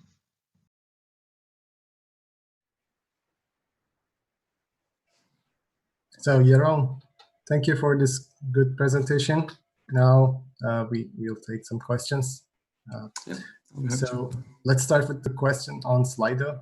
How can we link the subjective and objective metrics? This is a very common desire, but not so many accepted solutions. No, that's correct. We've seen a lot of attempts with traditional video streaming, where we actually try to get a model which takes into account multiple aspects that attribute to the QE. So for traditional video streaming, that would be the video quality, also the scaling up or down the video quality, so quality switches, etc. Some early works have tried to do something similar also for VR, where we also take into account interactivity. So for instance, the end-to-end delay in the system. And I think something similar as for traditional video can be done there. But it will need a lot of more work because there are so many more dimensions here, so many more things to take into consideration. So a simple mathematical model might not be as straightforward as it is for traditional video streaming solutions. Having said that, what we tried to show in this paper was more focused, since I think this was also clear from the presentation, the video quality point of view. And there we saw some clear correlation between how the user perceives it, and of course the video quality as well as for traditional video. But taking into account interactivity, which is missing in this paper, because the users just presented the resulting view, that's something that we plan to do in future work. Right. So yeah, the second question, did you check other metrics like VMAF or others? So we have done some more experiments. Well, in this paper, we focus mainly on SSIM, PSNR. We have not looked into other metrics at this point. What we did already do, so in this paper, we particularly focus on single stimulus experiments and show that it works. Users can distinguish between the different quality representations, but not on double stimulus experiments, for instance. That's also something that we're working on in a paper now, on which we have some results where we actually, I think most important there is to show the difference that with double stimulus, we see a lot of higher MOS scores, also related to the different quality metrics that we checked now. But we actually see significant differences in the MOS scores. MOS scores are much lower if you have single stimulus results. Why? Because the quality of the video that we're using is not yet there. I think you can also see in the different point cloud objects that we're using, there are some artifacts in the video. The quality is not that high. And we do see some differences there. But in terms of quality metrics, so we have these three, but we haven't looked into others at this point. Okay, let's take one more question. Like in the computation of metrics, did you consider or did you exclude the background? We did not, no, which is one of the reasons. So the scenes here are actually quite similar, but we did also other experiments in prior study, also using these quality metrics. And of course, the further away you are from the objects, the smaller they appear, and the less impact they have on the PSNR. We mostly focused on getting the correlation, whether or not it were a linear correlation or not. But that's one of the reasons, indeed, that there is a difference also among the different scenes and among the different objects, also because some objects are or appear at least larger in the scene than others. Okay, thank you for this great talk and for your answers. So let's move on to the next presentation, usability assessment of a wearable video communication system. Hello, my name is Sara and I am a PhD student from the University of Zagreb. In this video, I'm going to present our paper entitled Usability Assessment of a Wearable Video Communication System. As we all know, specialized head-mounted displays have long been used to provide assistance in certain industries. However, in terms of commercial availability and mainstream acceptance, they have only been gaining real momentum over the last several years. Companies such as Epson and Microsoft have managed to develop relatively affordable augmented reality headsets that also happen to be standalone, portable, and somewhat lightweight, which allows them to be used for various purposes. For example, AR headsets may be used as a substitute for paper instructions for assembly tasks in fixed workplaces. However, our work focuses on a much less predictable and possibly much more dangerous use case, and that is technicians performing field repairs on a wide range of unexpected failures. Therefore, our solution is based on a remote collaboration between a technician with a headset and a remote expert giving instructions from their office. Unfortunately, according to various studies, wearing a headset while performing a task tends to induce discomfort, provoke eye strain and headaches, impair mobility, and cause mental stress.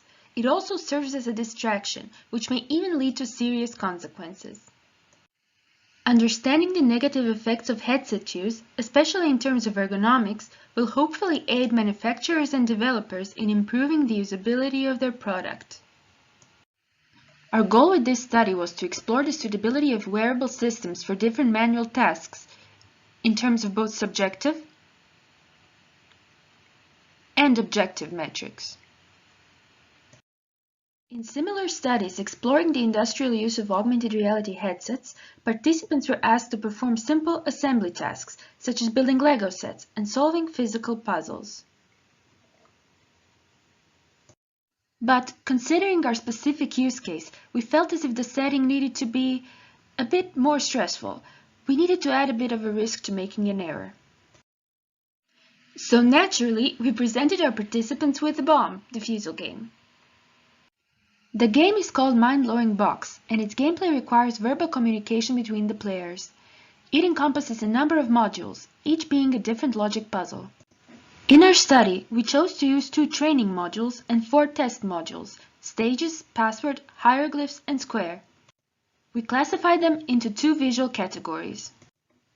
Visual modules were based on shapes and patterns that would have to be explained using more descriptive language, while less visual tasks include well-known, easily explained symbols such as numbers and letters. In the Stages module, the player has to press different buttons based on their position and the number on the display. In the Password module, players search for a combination of letters that matches one of the passwords presented in the manual. The Hieroglyphs module consists of symbols and buttons. Players need to figure out the right order in which the buttons need to be pressed. The Square module is solved by pressing different buttons based on the patterns illuminated by 16 LED lights. And now, an overview of the study procedure. One of the players, the technician, attempts to physically deactivate the bomb, based on instructions provided by the second player, the expert, who reads from the accompanying diffusal manual. Separated by an opaque curtain, in the base condition, players relied solely on verbal communication. As for the system condition, the expert received a tablet, while the technician was equipped with a pair of smart glasses. This enabled audio-visual communication. The tablet and the smart glasses were wirelessly connected to an access point, and two-way video streaming was established with an aid of a relay server. The low quality of the stream simulated real-world use, assuming that on-site technicians may not have access to stable, high-speed networks. Following each of the randomized scenarios, players would fill out post-test questionnaires and switch places and roles. All in all, we tested 54 participants, divided into 27 pairs. 22 were female, while 32 were male. The average age was 24. As for the results, overall, as expected, the system was perceived as being significantly more useful for visual tasks compared to less visual tasks. Post hoc analysis showed significant differences in means between less visual tasks and more visual tasks, but no significant differences in means between tasks within the same visual category. Visual tasks were perceived as being significantly less difficult when the system was used. On the contrary, using the system during less visual tasks did not seem to significantly facilitate solving the problem. Using a system when solving visual tasks decreased the number of user errors. However, with one of the less visual modules, using the system actually significantly increased the user error rate. Using a system significantly sped up the process of solving visual tasks. However, with one of the less visual modules, using the system increased the time it took to complete the task. Lastly, participants were asked to fill out a version of a post-study system usability questionnaire, modified to better suit our use case. It contained the following subscales: system usefulness, interface quality, video information quality, device comfort, and, of course, the overall score. Generally, participants were relatively satisfied with the system. However, the majority complained about one particular issue, and that is discomfort. For a large number of participants, the headset just didn't seem to fit as it should. It was distractingly uncomfortable, with an annoying tendency to dig into people's noses. Some participants struggled to even keep it on their head, as its size was just way too large. The issue was significantly more pronounced in females, presumably as a result of gender differences in skull size. But the population that experienced the most frustration were participants who wore prescription glasses underneath the headset. Not only were they significantly less satisfied with the comfort of the device, which is to be expected, but they also perceived the system as being less useful. In fact, they were significantly less satisfied with the whole thing. And considering people with refractive errors happen to be a pretty large demographic, this is definitely an issue to consider for the future. So, to conclude, using the system can facilitate task performance, but this is not always the case. If the system is used for inappropriate tasks, it may lead to a higher number of errors and slow down the process. Participants in our study seemed relatively satisfied with the system, but often complained about discomfort. Therefore, we feel as if there is a need for more research addressing ergonomic issues in commercial headsets, especially with regards to certain demographics. Regarding our future work, we believe that certain improvements could be made in terms of technical implementation, methodology, and device choice. We would also like to examine system performance and user experience in different network conditions. Ideally, we would love to conduct a study in a realistic setting with actual industry technicians. In other words, we want to break free from our lab. Thank you very much. Please feel free to contact us if you have any questions or if you would perhaps like to discuss future collaboration opportunities.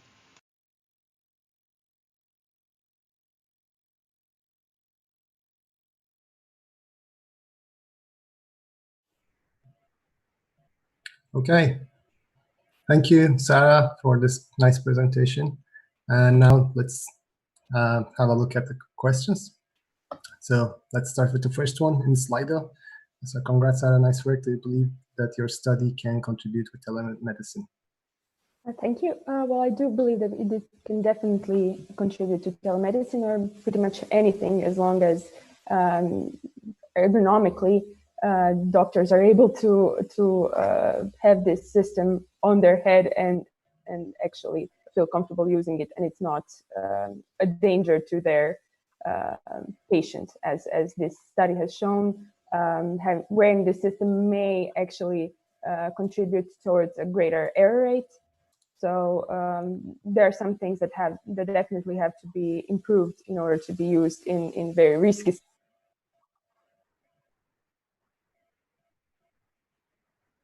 situations.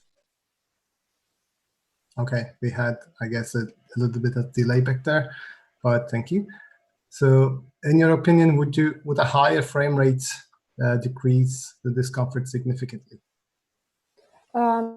I do believe it would help, but I don't think that any of the participants actually complained about the frame rate. So since this is not VR, they were mostly focused on the real world, unless they needed some help from the virtual screen. But the majority of the discomfort was related to the headset itself. So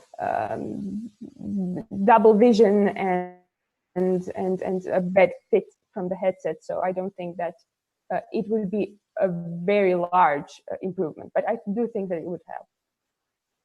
Okay, so I guess you already answered one of those questions. The next question there was the Moverio headset the only source of discomfort?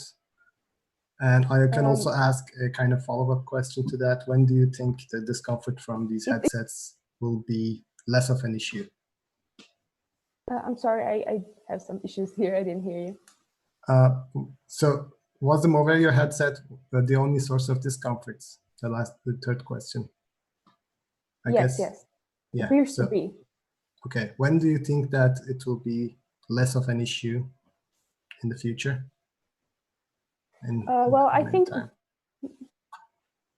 perhaps improvements that are relatively that could already be made right now, because the headset that we used is not the industrial type of headset. It didn't fit snugly on people's heads, so it wasn't adjustable. So I think that just changing to one of the currently available headsets would actually be a big improvement. So we don't have to wait for a long time in order to improve some of the aspects that were problematic in this study. Okay, thank you for your answers. And let's move on to the next presentation, PCQM, a full reference quality metric for colored 3D point clouds. Dear fellow researchers, my name is Gabriel Menet, and I'm a research engineer working at l'IRIS laboratory in Lyon, France. I'm here to present you our new full reference quality metric for colored 3D point clouds called PCQM, as in point cloud quality metric. Let's start with a bit of contextualization. Within the last decades, there were a huge improvement in 3D data acquisition systems, and its utilization has been developed towards many fields of application. Therefore, point clouds has become widely used for the representation of data. But it comes with few downsides compared to polygonal meshes, as point clouds doesn't have explicit surface information and thus require an increased number of points to preserve fidelity of scan object or environments.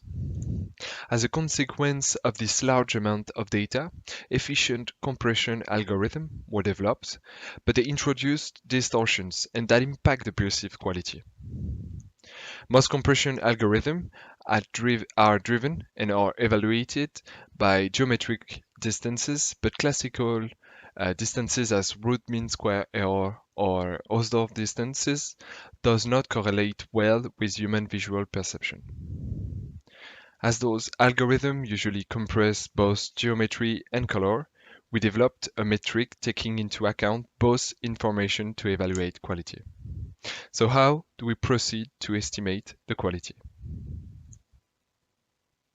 As it's a full reference metric, we need both a distorted point cloud and its reference to compute the distance between the two objects. Now let's see that example. If we take a point from the reference point cloud, we may not have a point at the exact same position in the distorted point cloud to compare to. That's why we need to establish a correspondence using a projection algorithm. And by doing that, we can calculate the curvature. Then, from the color and the curvature information, we define 8 local features. Finally, the global distortion score PCQM is defined as a linear combination of an optimal subset of features determined through logistic regression. The first step of our method is the correspondence step. In order to achieve this, we compute a quadratic surface fitting of each point. Here, we have a reference point cloud with a selected point P. We first place this point in the 3D space of the distorted point cloud. Then, we construct its neighborhood in grid using a nearest neighbor algorithm. Using this neighborhood and a PCA, we compute a quadratic surface. Finally, our projected point is given by taking the closest point on the fitted quadratic surface. As mentioned in the paper, we also compute the curvature of the projected point using this method. The projected point's color will be given by taking its closest neighbor on the distorted point cloud. For each point of the reference point cloud, we have its projection on the distorted point cloud. This includes a position, a curvature value, and a color value. Let's see how we compute our features. We define a spherical neighborhood of radius h around each point P. Then, we compute a set of local geometry and color-based features over the points belonging to the neighborhood of P and their corresponding points on the distorted model. Geometry features are based on the curvature information. We consider 3 features. The first one reflects the difference of the average curvature of the neighborhood of P and P hat. Similarly, the second and third features are standard deviations and covariance of curvature over this neighborhood. To address the color aspect of the 3D point cloud quality assessment, we rely on the 2D image difference framework of Listener et al. First, we transform the point's color into the perceptually uniform color space LAB 2000 HL. It provides easy access to the color attribute lightness and true chromatic value. To begin, we define 3 features based on the lightness. They are computed in the same way as those based on curvature. To better assess the chromatic distortion, we compute a chroma and hue feature, F7 and F8. For more details about the formulas, please refer to the paper. At this stage of the procedure, we have 8 local features computed for each point. We average the local values of each feature over all the points to obtain 8 global features. Finally, our metric is a linear combination of the features. However, since the features could be redundant, there is a high chance of overfitting. That's why we have to choose an optimal subset of features to represent the perceived quality. The optimization and corresponding weights is done and obtained using logistic regression. This will be presented later. We trained and evaluate our metric using this dataset from Java's work. It's composed of 6 point clouds, subject to 3 compression algorithms, GPCC, PCL, and VPCC, with 3 levels of degradation per algorithm. This dataset contains 54 objects. We first evaluate the prediction performance of each feature separately to get a first ID. We can see that most of features provide a correct correlation with the subjective scores. Best features are lightness comparison, F4, contrast F5, and structure F6. The curvature comparison, F1 and contrast F2, also provide a good Pearson correlation but low Spearman scores that indicate a good global tendency but more outliers in the predictions. And finally, chromatic feature seems to be less relevant. In order to determine the best subset of features and their corresponding weights, we conduct a cross-validation test. We divided our dataset according to reference models.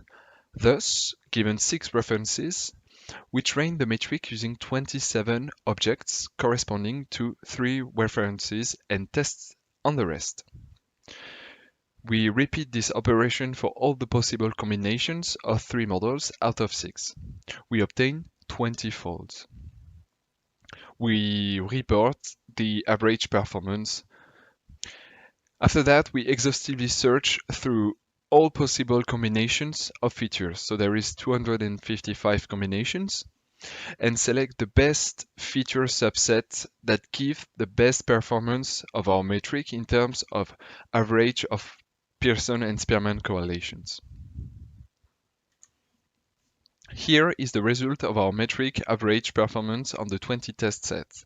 We'll also report result of the state-of-the-art metrics like PSNR or MAD. Results show that our metric performs very well. The color contrast feature F5 provides also good results. And our geometric distance DGO, which is a unilateral root mean square error, provide also good average results on this dataset, but with high standard deviation. However, despite its good result on this dataset, the pure geometric distance has shown to behave very poorly in other datasets. To conclude, we provide the recommended model for use.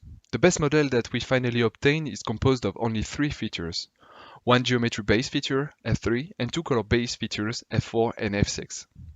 The Pearson and Spearman correlations computed over the whole dataset, so there is 54 modeled, are relatively high. This can also be seen in the following figure illustrating subjective mean opinion score against our metric value. And before ending this presentation, we wanted to say that this is one of the first metrics that takes into account both geometry and color information. And both information are required to obtain good performance, so this is one lead for future works. Finally, our metric is available on GitHub at this link. Thanks for your interest into our work.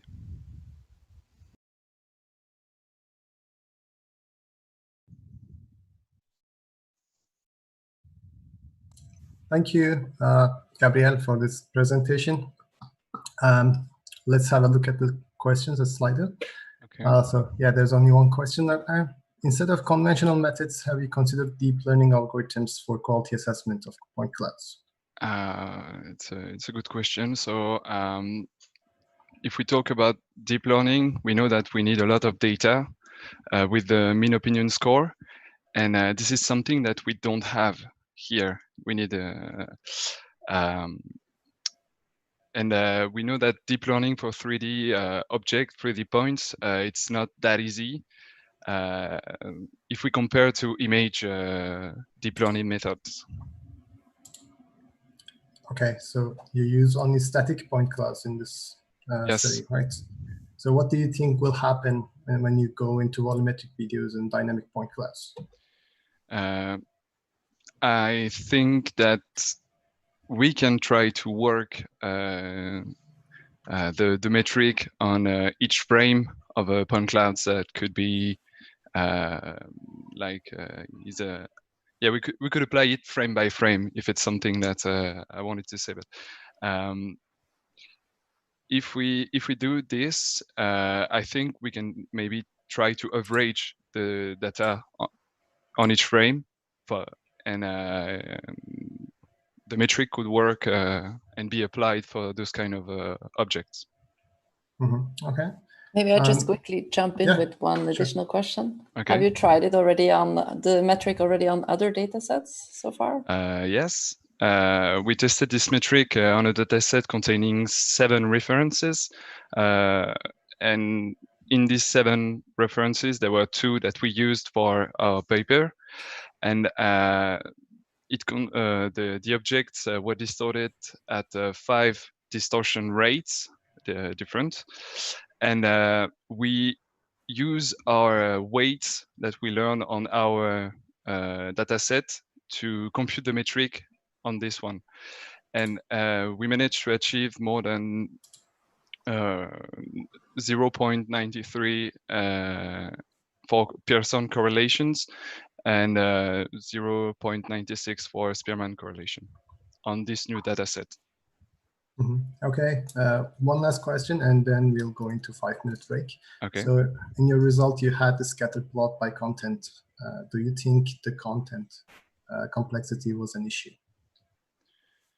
I think that the complexity of the data set is not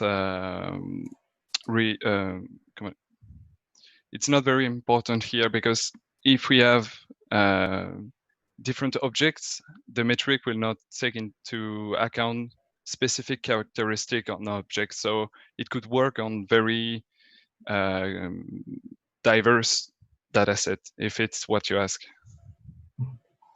Okay, so I think we can go into this 5-minute breaks. Sorry for the other questions on Slido. We are trying to keep it in the program. We'll be back after the break, I guess.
Okay, hi everyone, and welcome back to the second part of this session.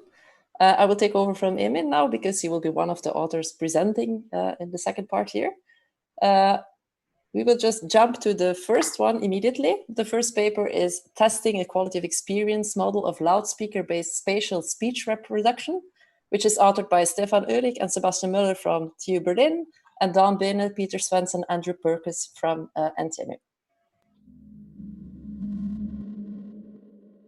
Welcome to the present talk about testing a quality of experience model of loudspeaker-based spatial speech reproduction. My name is Stefan Uhrig. I'm a researcher at the Quality and Usability Lab at Technische Universität Berlin, Germany. This work was conducted in collaboration with the Norwegian University of Science and Technology in Trondheim, Norway. Spatial speech denotes the utilization of the human capacity for spatial hearing in the reproduction of transmitted speech signals. This is important in various domains of application, for example, audio teleconferencing, where different talkers and interlocutors can be assigned to different locations in space. In the domain of air traffic control, for example, incoming speech signals have been separated in space in order to reduce the mental load of air traffic control operators. Spatial reproduction of transmitted speech has been investigated before using both passive listening only and interactive conversation test scenarios. Subjective benefits have been found with regard to speech quality, speech intelligibility, mental effort, perceived preference, and usefulness of the spatialization. The present study explores effects of spatialization and various speech quality impairments on overall listening experience in a simplified talker identification task. Talker identification can be considered a core functionality of speech communication systems. A listening-only test was conducted with 32 native Norwegian speakers. Speech reproduction was achieved using physical loudspeakers. The stimuli used for the experiment were 40 spoken sentences in Norwegian, which were taken from the NB-TAIL Basic Acoustic Phonetic Speech Database for Norwegian, which is publicly available and offered by the National Library of Norway. 2 male native Norwegian talkers, here denoted as M1 and M2, were selected. Now to the independent variables and the test layout. Participants were placed inside a semicircle of 3 loudspeakers through which speech signals were presented. The test took place in a quiet laboratory environment, and high-quality Dunaudio BM6A loudspeakers were used for speech reproduction. The test varied 2 factors. The first factor, reproduction mode, involved a non-spatial mode in which both talkers were always presented at a central location. In the spatial mode, one talker would be presented at one lateral location, the other talker would be presented at the other lateral location, but both talkers could also appear at the central location in half of the trials. M1 is always presented at the left location, M2 is always presented at the right location, and both could also appear at the center. The second factor, transmission quality, involved either clean speech, that is, the presentation of the high-quality source files, or noisy speech, in which pink background noise was induced onto the speech files to achieve -5 dB signal-to-noise ratio, or filtered speech, in which a bandpass filter was applied to the speech files with a frequency range from 400 to 800 Hz in order to achieve a strong enough degradation intensity. Now to the experimental design and procedure. The present study followed a within-subject design in which both factors, reproduction mode and transmission quality, were fully crossed, resulting in 6 experimental conditions or factor-level combinations, which were tested in 6 blocks, 1 block for each condition. A single test block involved first a talker identification task, in which participants listened to the speech stimuli, all 40 stimuli, which were presented in sequence, and had the task to identify the 2 talkers via speeded key presses. In a second absolute category rating task, or ACR task, participants were asked to provide subjective ratings on 7 different category rating scales. These scales served as dependent variables and included speech quality, speech intelligibility, voice similarity, voice naturalness, spatial presence, social presence, and talker identification effort. The graphical presentation of the category rating scales followed a continuous extended design. That is, participants could move a cursor along the whole range of the scale to select a scale label or a scale position that would best represent their intuitive judgment. Also, the scale involved two extreme positions at the outer flanks, which could be selected in case the inner range of the scale was not sufficient. The test revealed main effects of transmission quality which were highly significant. Individual main effects are ordered here by their effect sizes. Speech quality and speech intelligibility showed larger effect sizes. The three immersion-related attributes of voice naturalness, social presence, and spatial presence showed medium effect sizes, and the task-related attributes of talker identification effort and voice similarity showed smaller effect sizes. No significant effects of reproduction mode were found. Significant effects of speech quality impairments could be attributed to the obscuring of voice characteristics of the individual talkers. This led to a lower perceived speech quality and also a lower intelligibility of the speech transmissions. Furthermore, obscuring led to a higher voice similarity, which in turn increased the effort to identify the talkers. In addition, the induced speech quality impairments would reveal the mediated nature of the speech transmission and reproduction, leading to a lower perceived voice naturalness or plausibility, and also a lower feeling of spatial presence and social presence. That is, participants would have a lowered sense of self-location in the auditory scene and a lowered feeling of being together with the two talkers. No effects of spatialization were found. This might be due to a lack of prior knowledge in participants about the realized location talker mappings, so the mappings from different talkers to different loudspeakers. This might have led to confusions as the talkers changed between different locations. Also, as participants were clearly seeing the static loudspeakers in front of them, this might have conflicted with the changing audio positions. Last but not least, no effects of spatialization could also be attributed to the relatively low complexity of the realized listening situation, which involved two talkers, three loudspeakers, and a turn-taking-like behavior with no overlapping talk. Therefore, the missing of effects could reflect a subjective ceiling effect.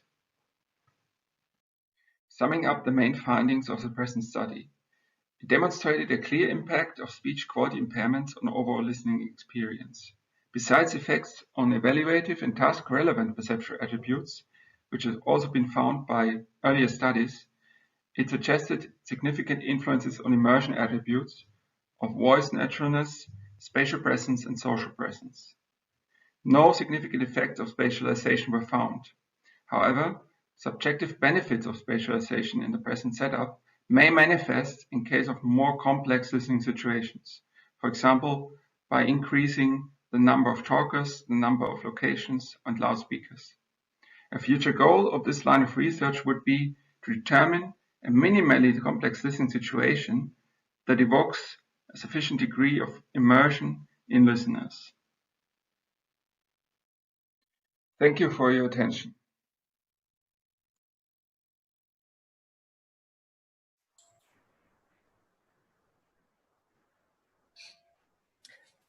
Thanks a lot, Stefan, for a very nice presentation. I see that there are no questions yet, so I'll try to start off with one while people are thinking and writing some questions into Slido. Could you say maybe a little bit about like the stimulus in itself, the alternating talkers? To which extent was this actually a meaningful conversation? Could you elaborate a little bit about that? Yes, so two talkers were selected for the stimulus presentation, so two Norwegian talkers. And for each talkers, 40 spoken sentence stimuli were used. And sorry, for each one, 20 were used, in total 40.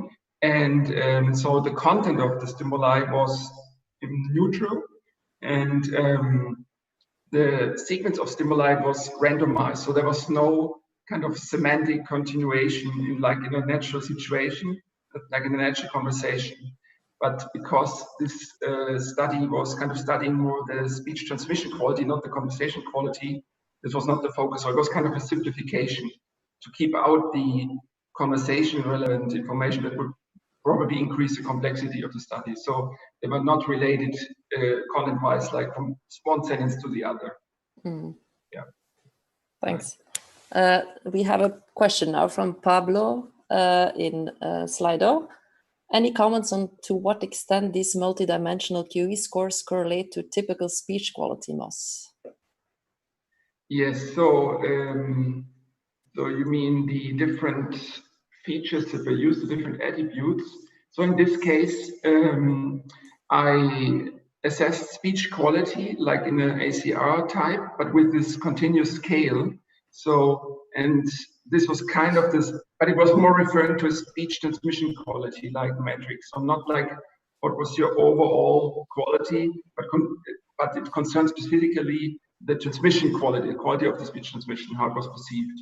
And so that's a good question. So the idea here was more to test these different attributes and interrelate them and see how they are associated with variations in these particular kinds of quality impairments.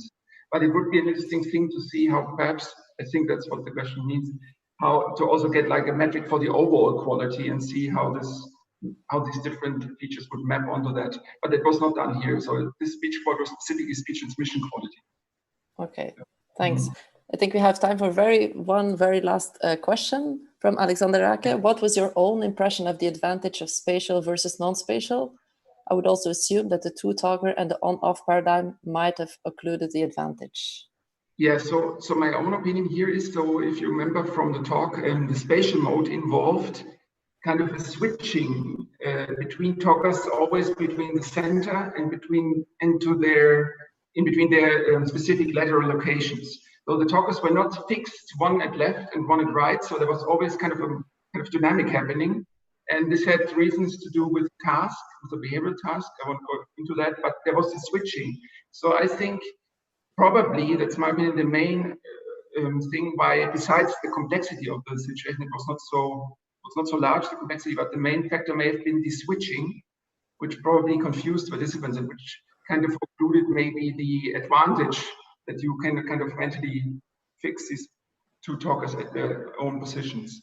So it was kind of, so the switching was probably one factor. Okay. Yeah. Thanks a lot, Stefan. There were more questions here, so people should come and find you in any of the virtual discussion tools. But we will move on now to the next and the last presentation for this session. The title is Textured Mesh versus Colored Point Cloud, a subjective study for volumetric video compression by Emin, who is co-chair of the session, Kagi Olsinar, Pangao, and Aljosa Smulic from Trinity University College. Hello everyone, my name is Emin Zayman and I'm a postdoctoral research fellow at Trinity College Dublin. My main research interest is visual quality and perception, and right now I'm working on quality and perception of immersive multimedia in vSense research project with Professor Aljosa Smulic. I am now going to present our study on volumetric video compression quality. Our paper is titled as Textured Mesh versus Colored Point Cloud, a subjective study for volumetric video compression. In this presentation, I will first talk about volumetric video and the related work. Afterwards, I will describe the database generation and subjective data collection steps. After discussing results, I will present conclusions at the end. Volumetric video, also known as free viewpoint video or 3D video, is a type of visual media where the viewer is free to view from any angle of their choosing.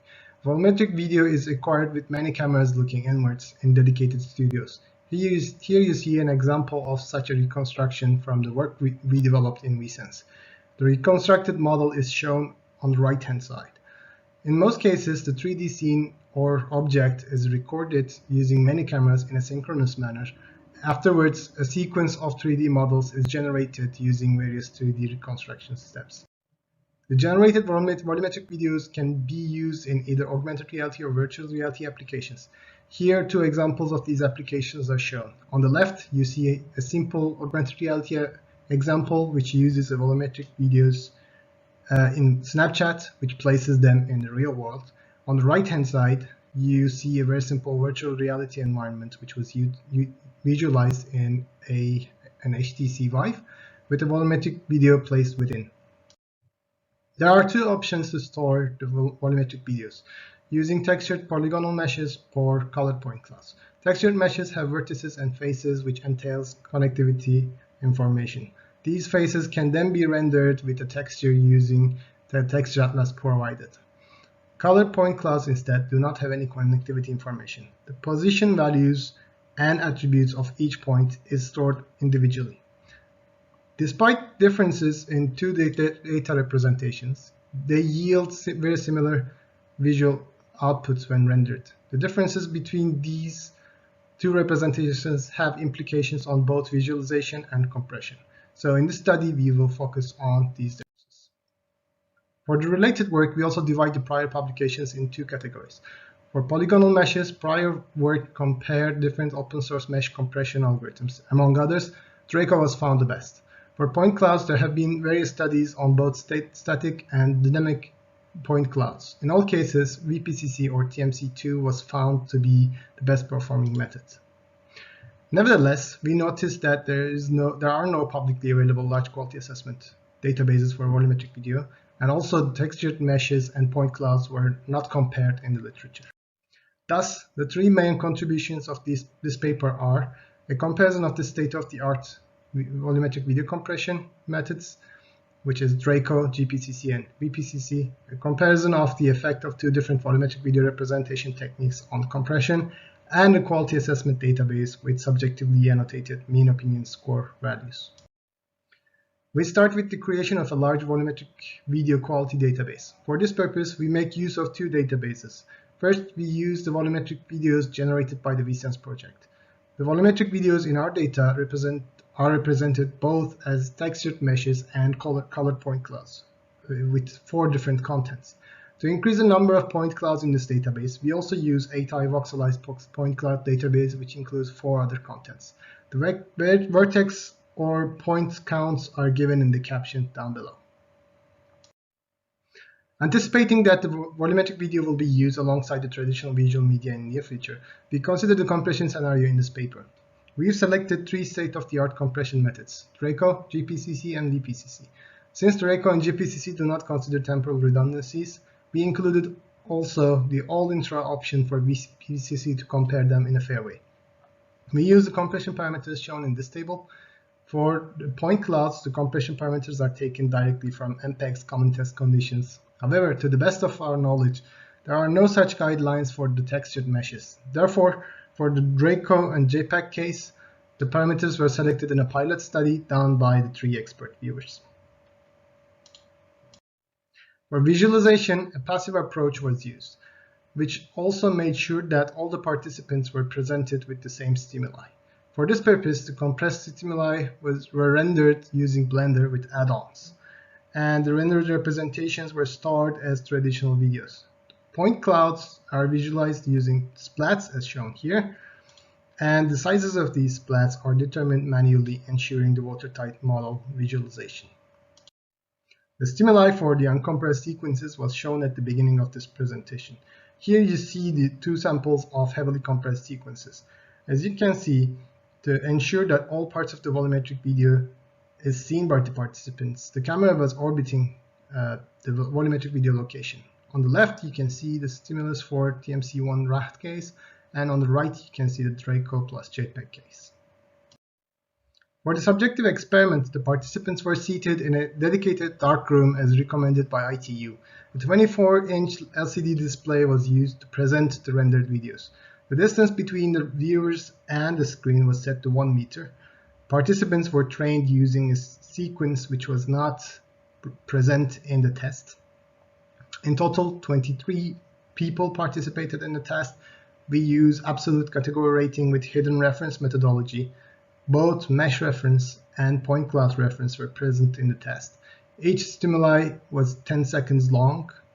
The experiment was completed in 2 sessions, each of which did not extend 30 minutes to avoid visual fatigue. Although the participants were shown sample volumetric videos in the training part prior to the experiment, we noticed that each participant had a different understanding of the scale during rating. To reduce the subject variability and keep overall mean, we followed the procedure described by Athlone et al. In this figure.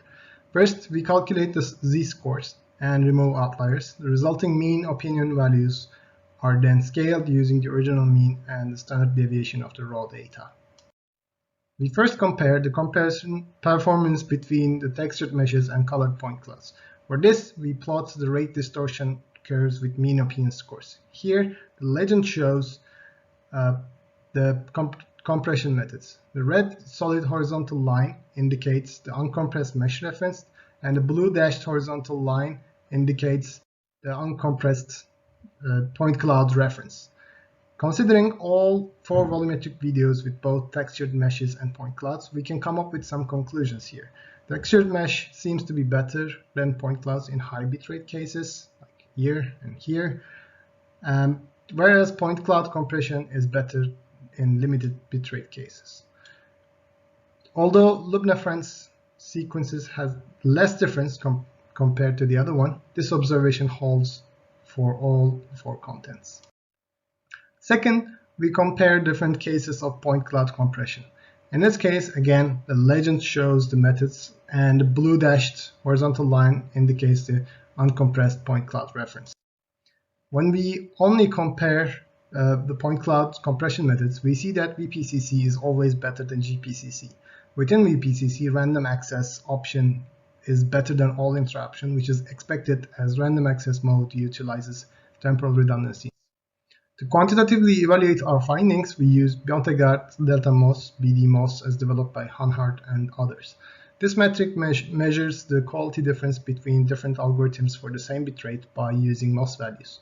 On the left table, the improvements over Draco and JPEG cases are shown, whereas on the right one, the improvements over GPCC RAT cases are shown.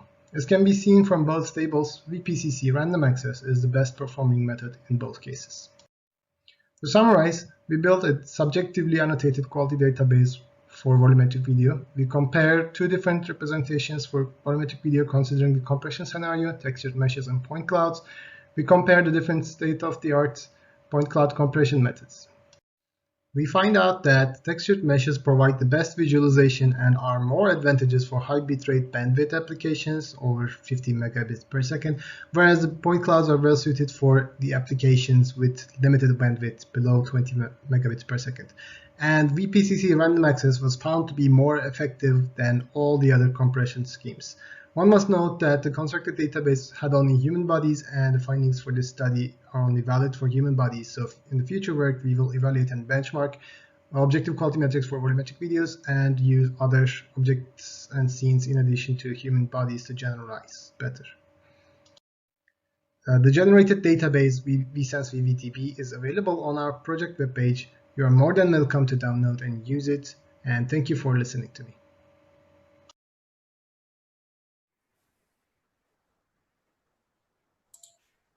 Okay, thanks a lot, Emil, for a very nice presentation. And we are back again here for our last Q&A session for this presentation session. Let's have a look here. Questions are moving. One of the first questions here is the 3D scanning quality currently seems to be quite low. Oh, the question disappeared. Probably also related due to hardware limits. Do you expect this to increase within the next few years? Yes. So basically, this is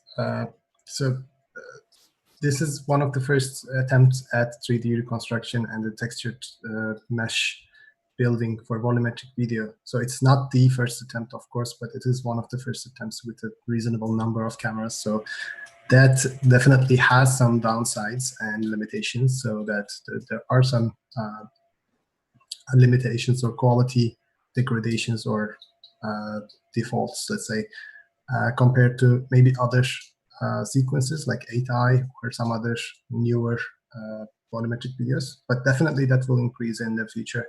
and I expect that to increase in very significantly near future, in a couple of years, maybe in a year. Thanks a lot. I have time for maybe two more questions. Did you consider also the fact that a textured mesh can be heavily simplified without harming too much the visual quality? So it could be good for low bandwidth. Yes, so actually this is one of the things that we want to consider for a kind of follow-up study. So that so for this study, we wanted to use a good quality mesh and good quality point cloud, which could be perceived as like near perfect quality by the human observers. And for this reason, we and also to keep it simple, we just selected only one resolution for 25,000K, so 25,000 vertices. But definitely we need to improve it by taking other resolutions into account, which will be the future work, basically. Okay, one very last short question. How was the training sequence presented, as point cloud or as mesh? How was it chosen? Training sequence was chosen from our earlier database, which was a point cloud. But then right after the training sequence, when we instructed the observers, we also selected randomly 5 different quality levels of both meshes and point clouds, and we just showed it to the participants without giving any instructions, kind of as a teaser, just to hear them out loud when the instructor was present there. Okay, thanks a lot. I think there are more questions, but please go and find Emin afterwards. I think this wraps up this session. I would like to give all the presenters a very big thumbs up for very nice presentations and interesting answers in the discussion. I would also like to thank everyone who joined for this session and who asked questions. And so for the next part now, we will have a short break, 50-minute break. You're invited to go again to the Zoom breakout if you want to socialize, or you can do something else if you want. And then at 3 UMT, there will be the first virtual lobby session, which will be very exciting. So I invite you all to join there. Thank you. Thank you.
So hello everybody.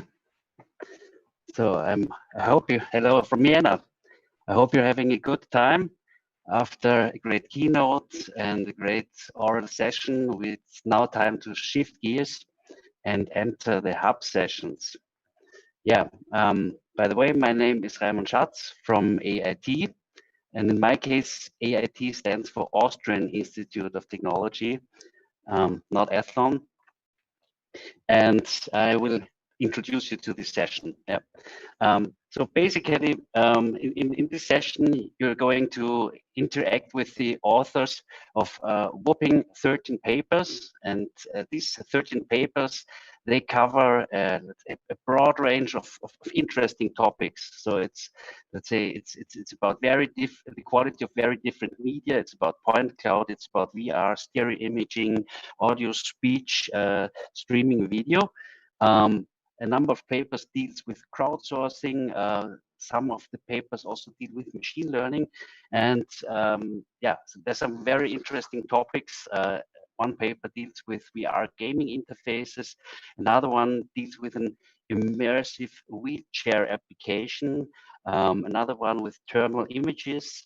And also one paper deals with tactile and visual feedback and breathing. So yeah, this is a very interesting mix. And how is this going to work?